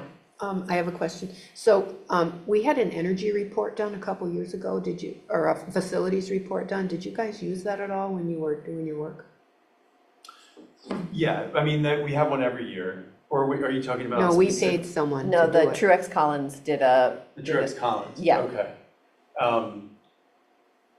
Not per se. Could you all just double look at that before you? Oh, for sure. Yeah. I'm trying to think about, what was that prioritizing existing need? The big takeaway for me on that one was the giant price tag around the new high school. Building a new high school, yeah. So I guess was there something about specific needs at existing facilities in that one? I think they went through each school. Did they? Okay, Yeah. I'll do that. They did, I mean, and. it's been a long time since I read it, but Okay. I think they went through each school and talked about the age of like furnaces and stuff Oh, like yeah, that. okay. Well, and Tim's right, Tom and Andrew before him does do that for us every year. So we have, that's also in the annual facilities report from Yeah. our facilities director. So it's a good point to kind of go dust that one off, look at sort Cross-reference. of where it's saying, and then, in large part, I think that's a conversation that I see this move as kind of a first step to unlock that conversation, because if the direction to Tom is, we're gonna do, about 300K this year, I think he would approach a facilities plan with that in mind to try and, get the best value out of that. And it would be a little different if we had this. So that's why I think kind of putting some money in the capital fund kind of lets him set about his work, so that in the fall, it's fall, right? I think when we're looking at the facilities, then we can really have that conversation about, what are the things, and then do we as a board think that's the right investment, given what we know will probably have changed 10 times from now. Yeah. Well, One more thing.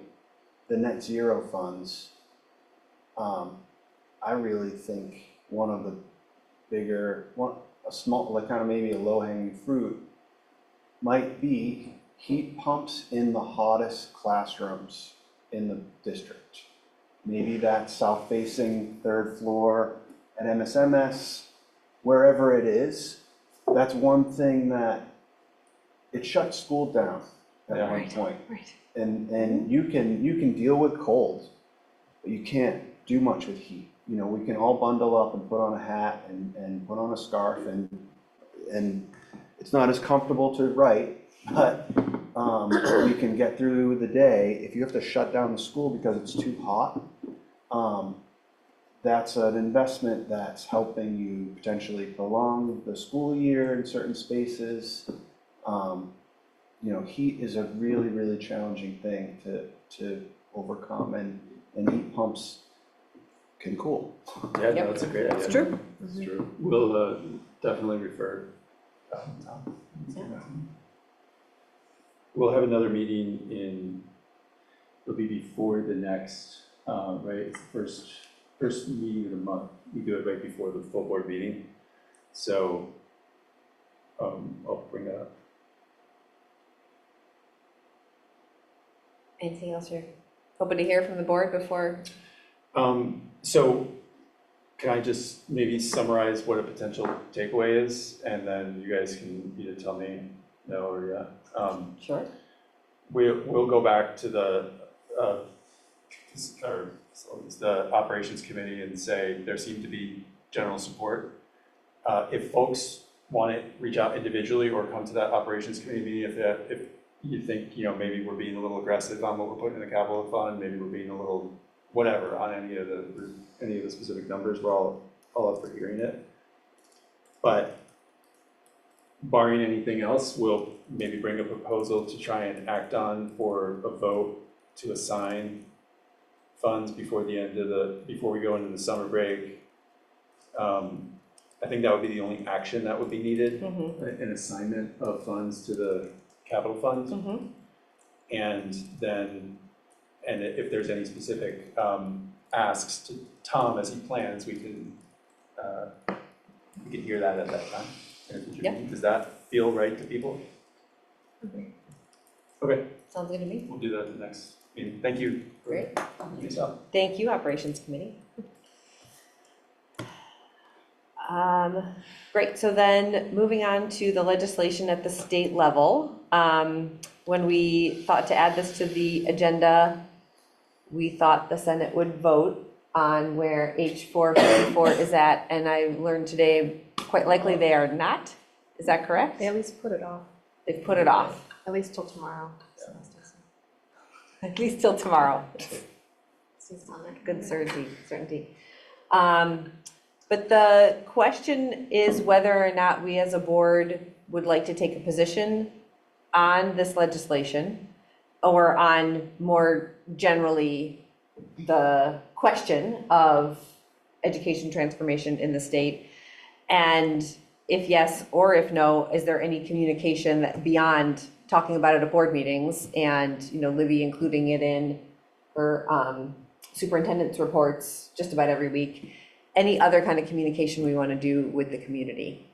So I think the first question is, do we feel like we have a position on where things are at? I do. I know you do, Jim. It is on tomorrow's calendar. So they may vote. For second reading, with some. Do you want to share your position? I mean, I'm disturbed by what the direction is taking in the Senate, and I think that this board should be as well. It puts this district in a bind. It doesn't seem to address the deep structural problems. It certainly is way less thoughtful than the House bill in terms of you know, looking, I think, hard at some of the, you know, as Rhett was talking to, you know, you want to know what you're funding before you fund it. And this just seems to, you know, create panic in districts that are going to have to make major cuts like ours, and panic in other districts that are going to have, you know, huge tax increases that they're not expecting. You know, again, without addressing some of the underlying problems. You know, I wrote to the senators. I don't want to call out anyone, but I got a disturbing response from one senator who basically said, "We just need something for the governor to sign." It's like, no, I think. Oh, that's not good.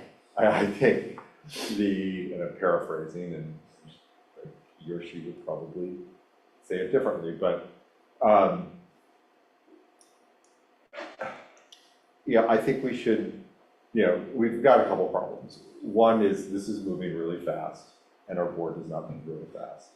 So I think if we are going to weigh in, and I think given the stakes, I would like that. It would be nice to give some parameters that would give like you and Jill, maybe the ability to act kind of quickly and feel like within certain parameters, you can send a letter to the community saying, Senate's about to do something that's gonna cost us $2 million, you might wanna know about it, and, you know. Or more. Or more, and, you know, let some people know. I'm not sure we can, you know, wade in too deeply on some of the consolidation questions, because I think they're really wide open, and I'm not sure where the community is necessarily on some of those questions. But certainly the questions around funding mechanisms that are going to create the type of panic we had 2 years ago, those are not doing anyone any good. Yeah, and just, I mean, I think kind of beyond the board, you know, obviously, from, you know, the education bill can only do education, but, yeah, I just want to, again, reiterate Brett's point that tackling the tough questions about how our school districts are structured, the size of our schools, the size of our classes, getting those in line before you radically change the funding formula, so cuts can be made strategically to fit what the legislature envisions our district should look like, is the legislature needs to find the courage to do that.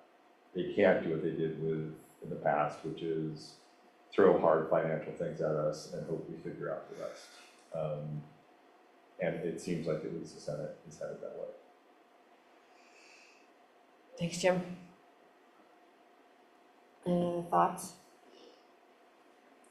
I have really strong feelings about minimum classroom sizes and minimum school sizes with some exceptions based on incredibly remote schools. I think that forcing communities to close small schools is hugely harmful for communities and for individuals. And without some kind of legislative cover or something that's coming down from somewhere else, I think that's irresponsible and it's weak. It lacks boldness, it lacks leadership, it lacks responsibility and accountability on the part of our legislature. And I wrote a letter and suggested that that's important. And also, you know, having huge, you know, I think that we're actually somewhere in the middle. You know, we might have some pain, but it's not going to be nearly the pain that Champlain Valley is going to experience. I mean, they just had to cut 82 teachers, and they would have to cut 100 more based on the numbers that are in the Senate version. And it's a much bigger district, of course, and that's, Barry looks at a 20% tax increase. I mean, those numbers are not going to make anyone happy. And I just really feel very, very strongly about the class size and the school size thing. I just feel like no community is going to get behind closing their small school. It's never going to happen. And it has to come from somewhere else, and to sort of put financial pressure on communities and sort of force them in that kind of sideways way to do these really hard things, having, you know, inter-districts, you know, small towns and districts in competition to sort of keep their school, that's just really, really toxic and harmful, and it totally is just a lack of leadership.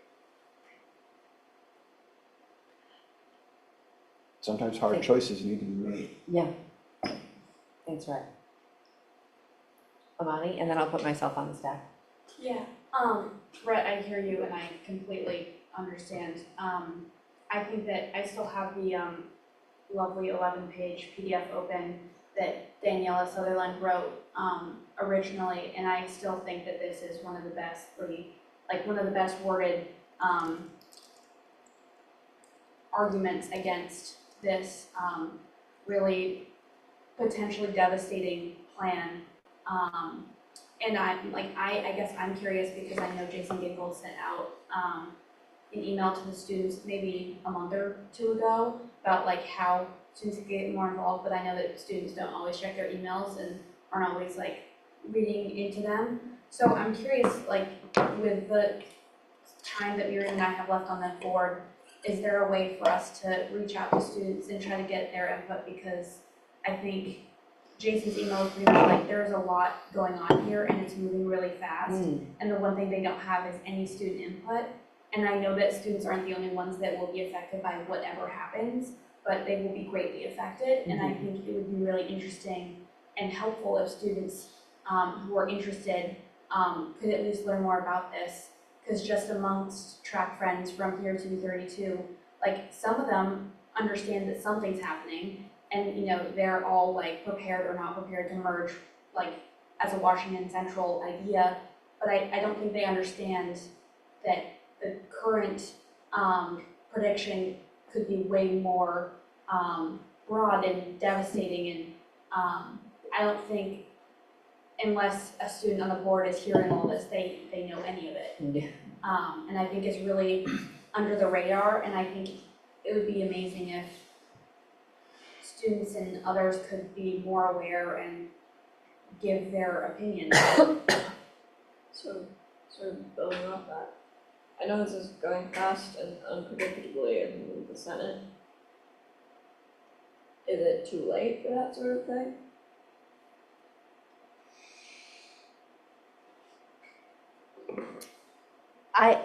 I don't think so, because if the Senate passes what they have in front of them, they have to go to like a few senators and a few state reps get together in a conference committee, and they have to find a compromise between where the two bills are right now. And so there's influence, I think, we can have at that point, and then both houses have to vote on whatever the compromise committee comes up with. So we have influence at that point, and then we also have influence with the governor. So I think there's still time. Yeah. Okay.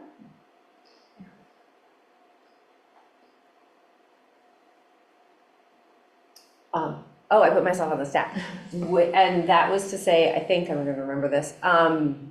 To your point, Jim, about whether or not we have the details to weigh in on consolidation, I would say no if we were gonna say, here's what consolidation should look like. But what I appreciate about the House, what's in the House bill, is that the committee is made up of educational experts and leaders, in addition to, I think, some legislators.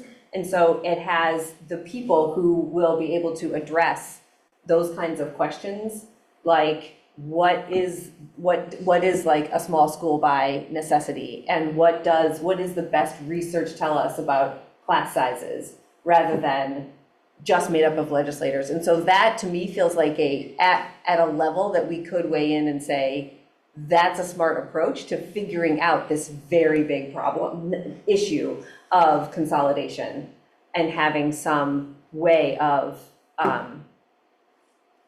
coming up with some answers. Yeah, I mean, I like the House bill. I just think there's more, I think there's more consensus on not wanting funding undermined for our existing schools in this community than there's consensus on what consolidation should look like. But I'm comfortable with us supporting a process of consolidation that hears from people that need to hear it from, which is the administrators and superintendents and education experts. You know, I was thinking about that, and I had a thought. If I'm a legislator, do I want superintendents part of the discussion about consolidation when there's so much for superintendents? That's really, is that not a conflict of interest? And you know, there's some complications there, which I don't doubt that people can be honest, but I could see where someone might suspect that conflict of interest might sort of have an effect on different perspectives, which I don't think is fair to our superintendents, but it just occurred to me that might be a hesitation. Just for a point of clarity, Rhett, the House bill has former superintendents, retired board members and retired superintendents So No, that the consideration adjectives. is, yeah, and I think that I'm pretty confident that current superintendents are gonna try to talk about the best thing for Vermont and Vermont students and Vermont's educators, you know? As am I.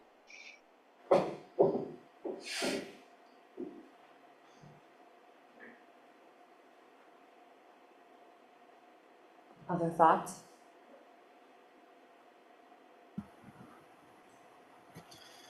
I think the House version, it might have some attractive elements in it, but there's elements in there that maybe you wouldn't be attracted to if you knew them. For example, it has minimum class sizes, which the Senate version doesn't. The House version uses this approach to generating weights and funding that's based on Vermont's historical spending. So it's not based on like evidence-based modeling of how money should be spent. It's like what Vermont has been doing for the past 7 years. It also adds $37 million of more education spending. And another problem with it is that the tax implications that you saw for the Senate version are even worse with the House version. They just haven't been modeled yet. So, it's all bad. And I mean, I think like if the board had to take a position on House or Senate, it could be a pretty long argument. So I don't know. It doesn't feel like it would be a good use of time, I think. I mean, I think there's elements generally that like, people can speak to and have an opinion about. Like I have a strong opinion that, the state is supposed to provide an adequate education for all students in the state, but the state doesn't provide anything at all right now, right? You can decide to spend whatever you want on students in your district, and that's why things are so different from place to place, and so inequitable. So that is a problem, and that's why a foundation formula does make sense, and that's why so many other states have landed on that distribution mechanism, whereas Vermont hasn't. We have this like bizarre tax setup where if you have the same per pupil spending, you have the same tax rate, but it doesn't lead to anything approaching fair. So, I think it's a pretty fraught area. And I mean, I think the board trying to take a position on House or Senate or something else is could be a pretty long conversation.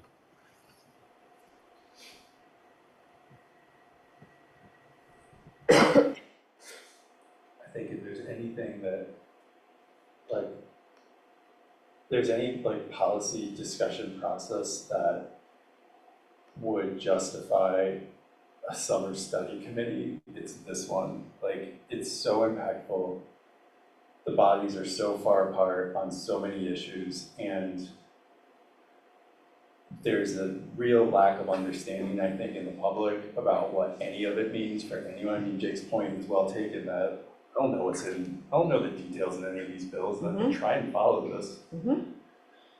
But it just seems so half-baked at this point and not ready for prime time that I agree with Jake that like I don't think it is wise to try and say, like this bill or that bill that is gonna change.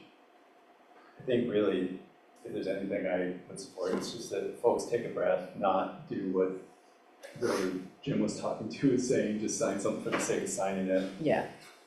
And it's not bad to think and discuss and try and get it right. Jill, and then Scott? Yeah, I agree with a lot of what's been said, and I said, well, the two things that came to mind for me were the the tax rate implications for some of the districts that probably can least afford it right now are pretty out of balance. I think like you pointed out, like ours was like a 3% difference, whereas there are some that are double digit.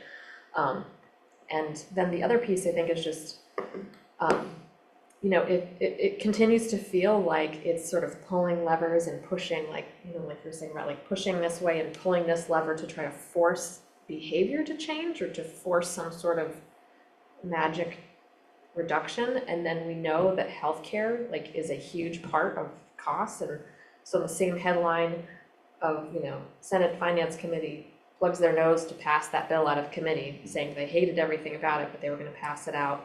And then the next headline is double-digit increases from our health insurance regulators. So it does still feel like the only thing that can come from sort of twisting those levers without addressing some of those underlying costs, it's not administrators and it's not, you know, I mean, these are you can close a building, you can remove administrators, you can continue to cut staff and provide a less adequate education, but it still feels like kind of shuffling the deck chairs a little bit because, or sort of avoiding one of the major cost drivers. I'm not saying they can do anything about it, but it does feel like it's pain without a lot of purpose.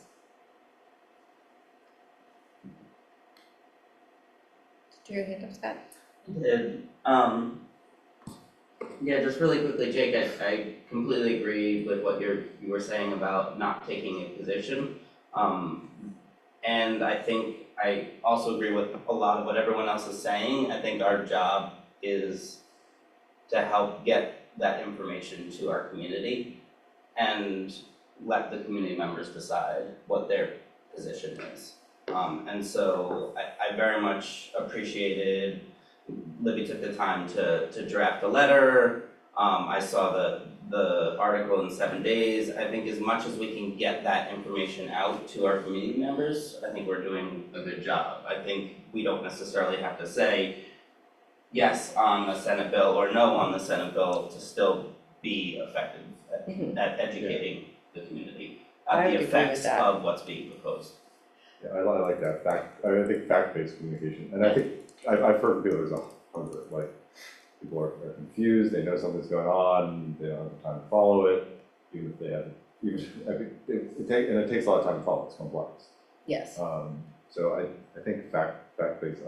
I would be very supportive of having Libby send out fact-based. Here's what's being proposed, and here's some facts that we know it will have if it's passed. And then let people decide whether they want to weigh in and how they want to weigh in. Okay, got that. Yeah. Do we need to move to? We don't need to move on that. One addition that could be in something like that is something I am hearing people say, which is like, we could encourage the state legislature to just take a breath and not feel like they have to rush this decision. Could be the thing we are asking people to get mobilized around if we wanted to go a little bit beyond just, you know, offering the information and letting people kind of decide for themselves. It wouldn't be taking any position on any of the particular details or either of the versions of the bill, but as we've said here before, this is not a decision that can be rushed and just get it in front of the governor just so we can get a signature on it.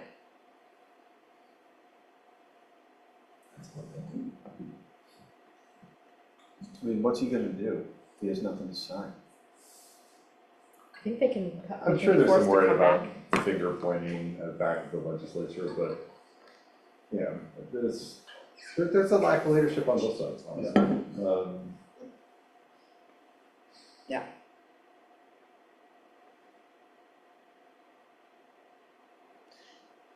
So, Jake, you went off mute. Did you want to add anything? Yeah, I still don't think us interpreting the actions of the legislature for the community is necessarily a good idea. You know, I appreciate the observation that it should be fact-based. That's pretty tough to pin down at this point. Like saying that Barry's tax rate is going to go up by 20 whatever sense, is alarmist, because the tax environment is not really known in FY 27 or 28, 29, 30, or whenever this happens. To say that our district would lose 2 million doesn't make sense because our district may not exist anymore. So, I think like it's a complicated policy area for sure. And I worry about giving a message to the community that is meant to incite them. So, if we could decide as a group on some messaging, then I would maybe be up for it. But, I think it's a little bit risky.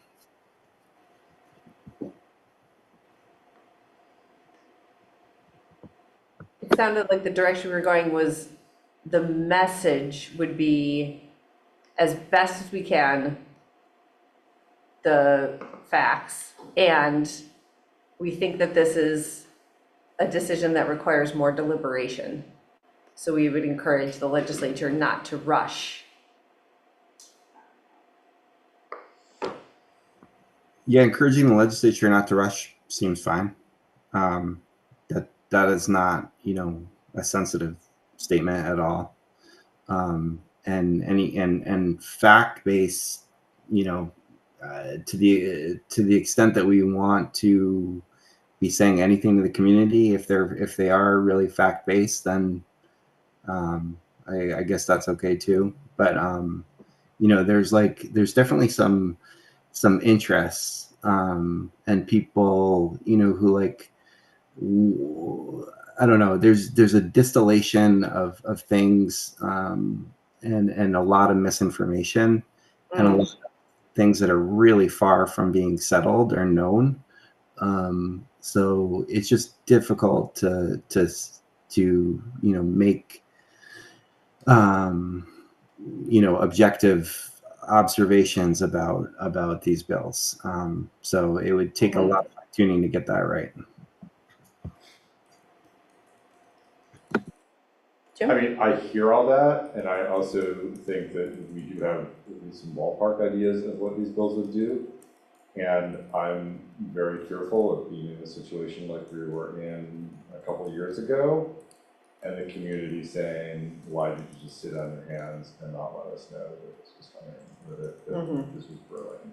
Because I think the community does care, and if we can not just be observers and then whine about it in December when we have to cut 20 teacher positions, I think I would rather take some risks now than be in that spot. It seems like one thing you can say from what Jake's saying is that no one has any idea what this is going to do. I mean, there's your fact that this is a shoot first, aim second strategy, and maybe we shouldn't do it like on this time scale. Yeah.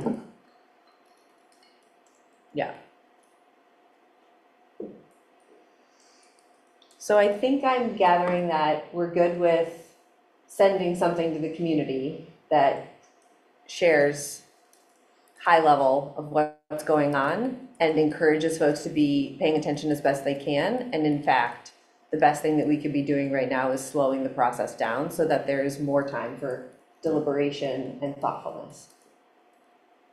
And that could be the message to the community, that there are potential implications here, but the implications could be big, but there's also a lot of uncertainty, and we're worried that action may be taken without full knowledge of the implications. Okay, so those are the broad strokes of any kind of communication we would provide to the community in the next week or so, given, assuming nothing changes. I don't know what good knocking on wood is going to do, because lots of things are going to change. Okay.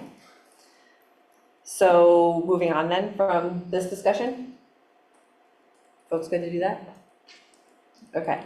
So then we have policy reading, the second reading of policy C15, student conduct and discipline.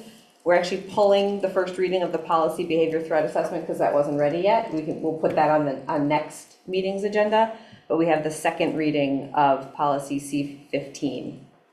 Yeah, and I had two, they're sort of legislative / policy updates. So the behavior threat assessment is a piece that came out of a bill that passed in, I think, 2023.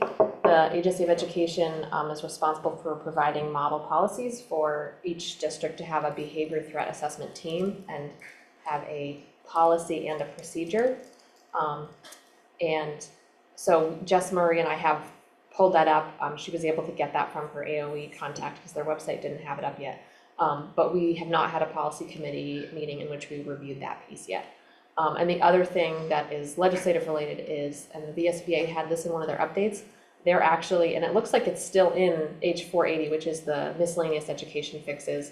They actually have a piece asking that the boards not have to adopt procedures for this. And the other component that we were a little worried about that is also being struck if H480 continues on its path was pretty stringent data reporting requirements from districts to the Agency of Education of the actual names of all the people who are in the behavior threat assessment team on the school, because there's annual training requirements.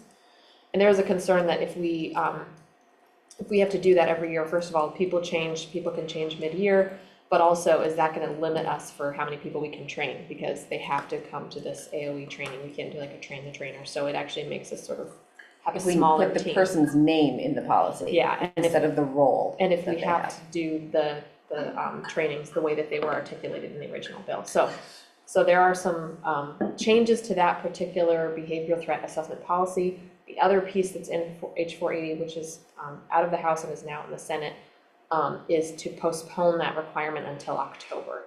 So for that and a million, for several reasons, we'd like to push this off, but we do have a draft policy that the policy committee will review at our next policy meeting that we could bring to the board. Of C15. I'm sorry, of the behavior threat assessment. Oh, got it. Okay, this is the context for why we don't have that one in front of us today. Sorry. Got it. Yeah. No, that's okay. That's okay. Yeah, and C15 is the student conduct and discipline. It's a required policy, and this is required language. So this would be the second reading of that one. And then I did want to add, in the same H480, actually, we've talked in the past about having a phone-free school policy, and that language has been added to the miscellaneous education bill as well, that basically requires all districts to have a phone-free school policy beginning in the 2026-2027 school year. And so the policy that the board adopts has to be at least as stringent as the model policy from the agency, and if we don't adopt that policy or we don't come up with our own, it's a presumption that we've adopted that. The AOE model policy. So that's phone-free if schools is actually H480, which is like a miscellaneous education sort of catch-all. So that's suddenly moving again. Huh? Yeah. Down. Yeah. Yeah. So those were some policy / legislative updates. I wanted to make sure that. Oh, thank you. Yeah, this is good stuff. Does anyone have any questions or thoughts on policy C15 for the policy committee to consider? Did I hear you say that this is a required policy and this is required language? Yes, and this is the one we spoke about last meeting. Yeah. And so we were gonna work with administrators to see how we could get student input. So I think Libby was gonna ask the administrators if they had suggestions on how we could do that. More for the procedures and like what would show up in the handbook than the policy itself, since we can't change the language of the policy.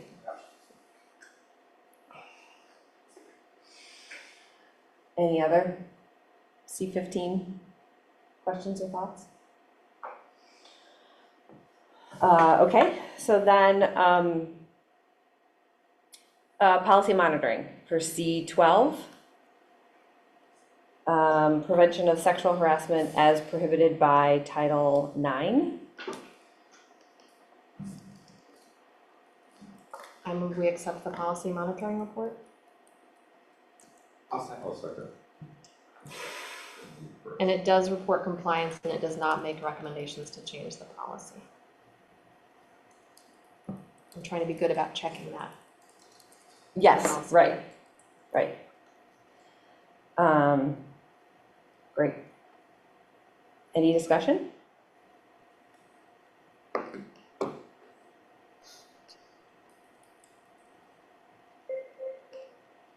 Okay. Trying to mute that. All those in favor? Aye. Any opposed? Okay. Anna, did you get my email? I don't know if she can help me out with the technology here. My I computer did, yep. just died. Yeah. Great. Would you be able to pull that up, please? Sure. Before we adjourn our meeting tonight, we'd like to take a few minutes to remember Nathan Suter. Words will likely not suffice, but we will try. Nathan was the definition of community-minded, lending his efforts, time, talents, and spirit to so many important spaces in our schools and our town. He led the effort to rebuild our middle and high school track programs, which now more than 100 middle schoolers and dozens of high school athletes take part in and excel in. And as a part-time coach of the middle schoolers, I can say without a doubt that it is a team that fosters fun, growth, and enthusiasm. And I know we owe Nathan a great deal of gratitude for that. He was also a passionate advocate for public education. Here on the school board, we heard from him a great deal. And I relished those conversations with him, and I deeply appreciated his perspective. This photo that we're sharing here is Nathan outside City Hall on town meeting day last year, working at the 11th hour to pass our school budget in the freezing rain and with a smile on his face. That's who he was. And there are so many more examples that I could share. As husband to my MRPS's beloved teacher, Morgan Lloyd, dad to Amani and Asa, and a dear friend to so many people, he was intimately woven into the fabric of this community. And there is now a huge hole where he used to be. The line of mourners weaving around the block last night and the beautiful tributes posted in his honor symbolize what he meant to so many and how much he will be missed. I hope Morgan, Amani, and Asa that this outpouring of love brings you some measure of comfort and peace as you begin to navigate life without him. We're holding you in our hearts and are here for you. If there are any other board members who want to share anything, you can, but you certainly don't have to. And I don't know if Libby is still online. Oh. I can.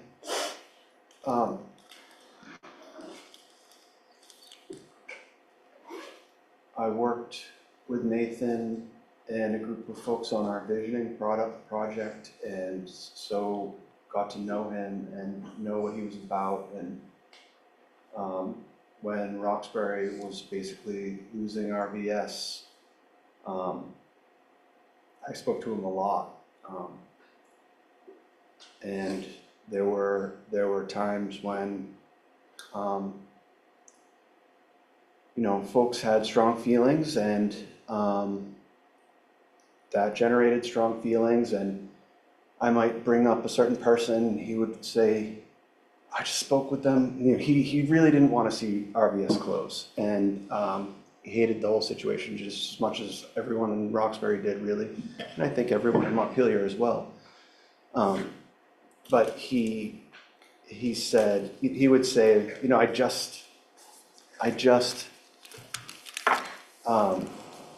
I just talked to that person and they're lovely.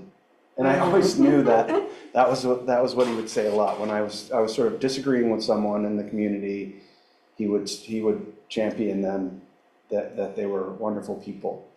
And I remember one time he called me and he had just delivered a car full of Montpelier kids to Roxbury, and he told me that he had just done that for some social event, and he was like, it's happening.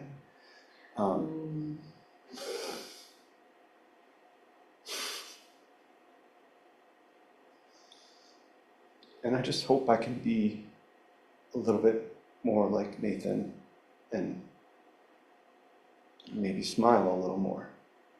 That's what I hope.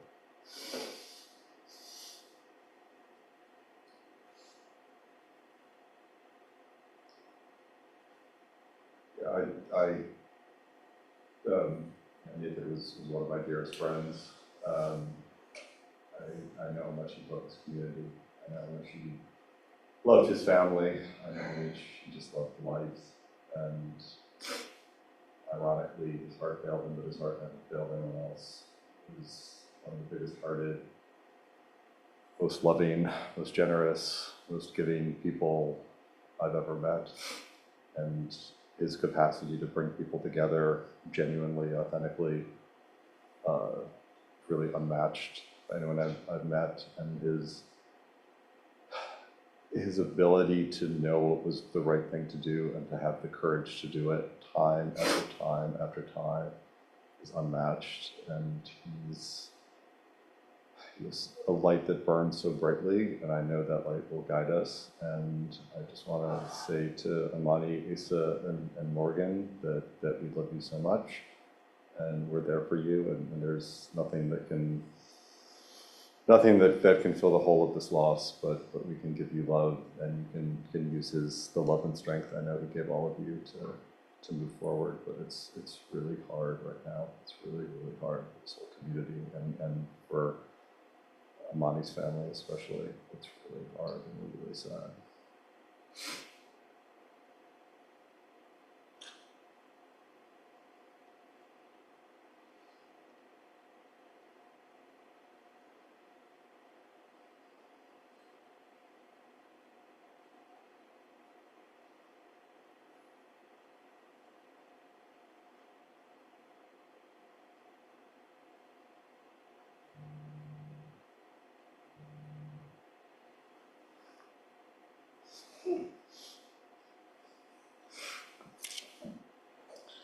And we all need to give more hugs like Nathan did. Yeah. Yeah, you gave the best hugs. I don't have anything new to add. I just want to reiterate, anytime we lose a beloved community member, it's hard. But the loss of a father, of a student, and the spouse of a teacher, a coach, a friend, a community member that engaged so much like Nathan did. Amani, your mother, and your brother, he will never be forgotten, and you will always be loved and supported by us. Thank you for sharing.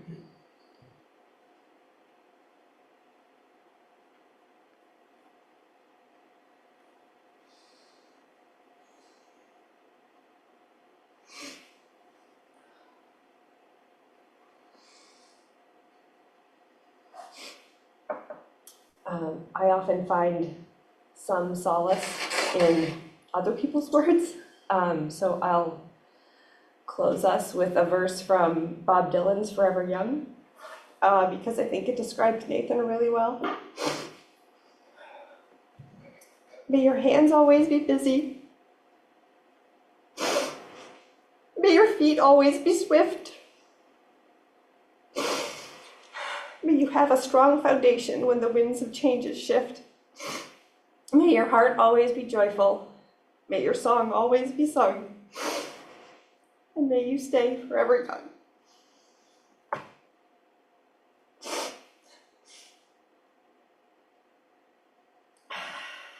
Thanks, Nathan. We're going to miss you. Thank you for doing that.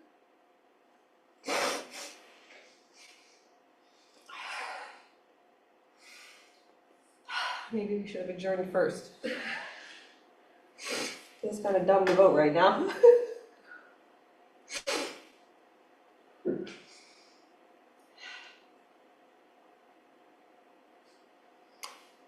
Okay, meeting adjourned. Good night, everyone.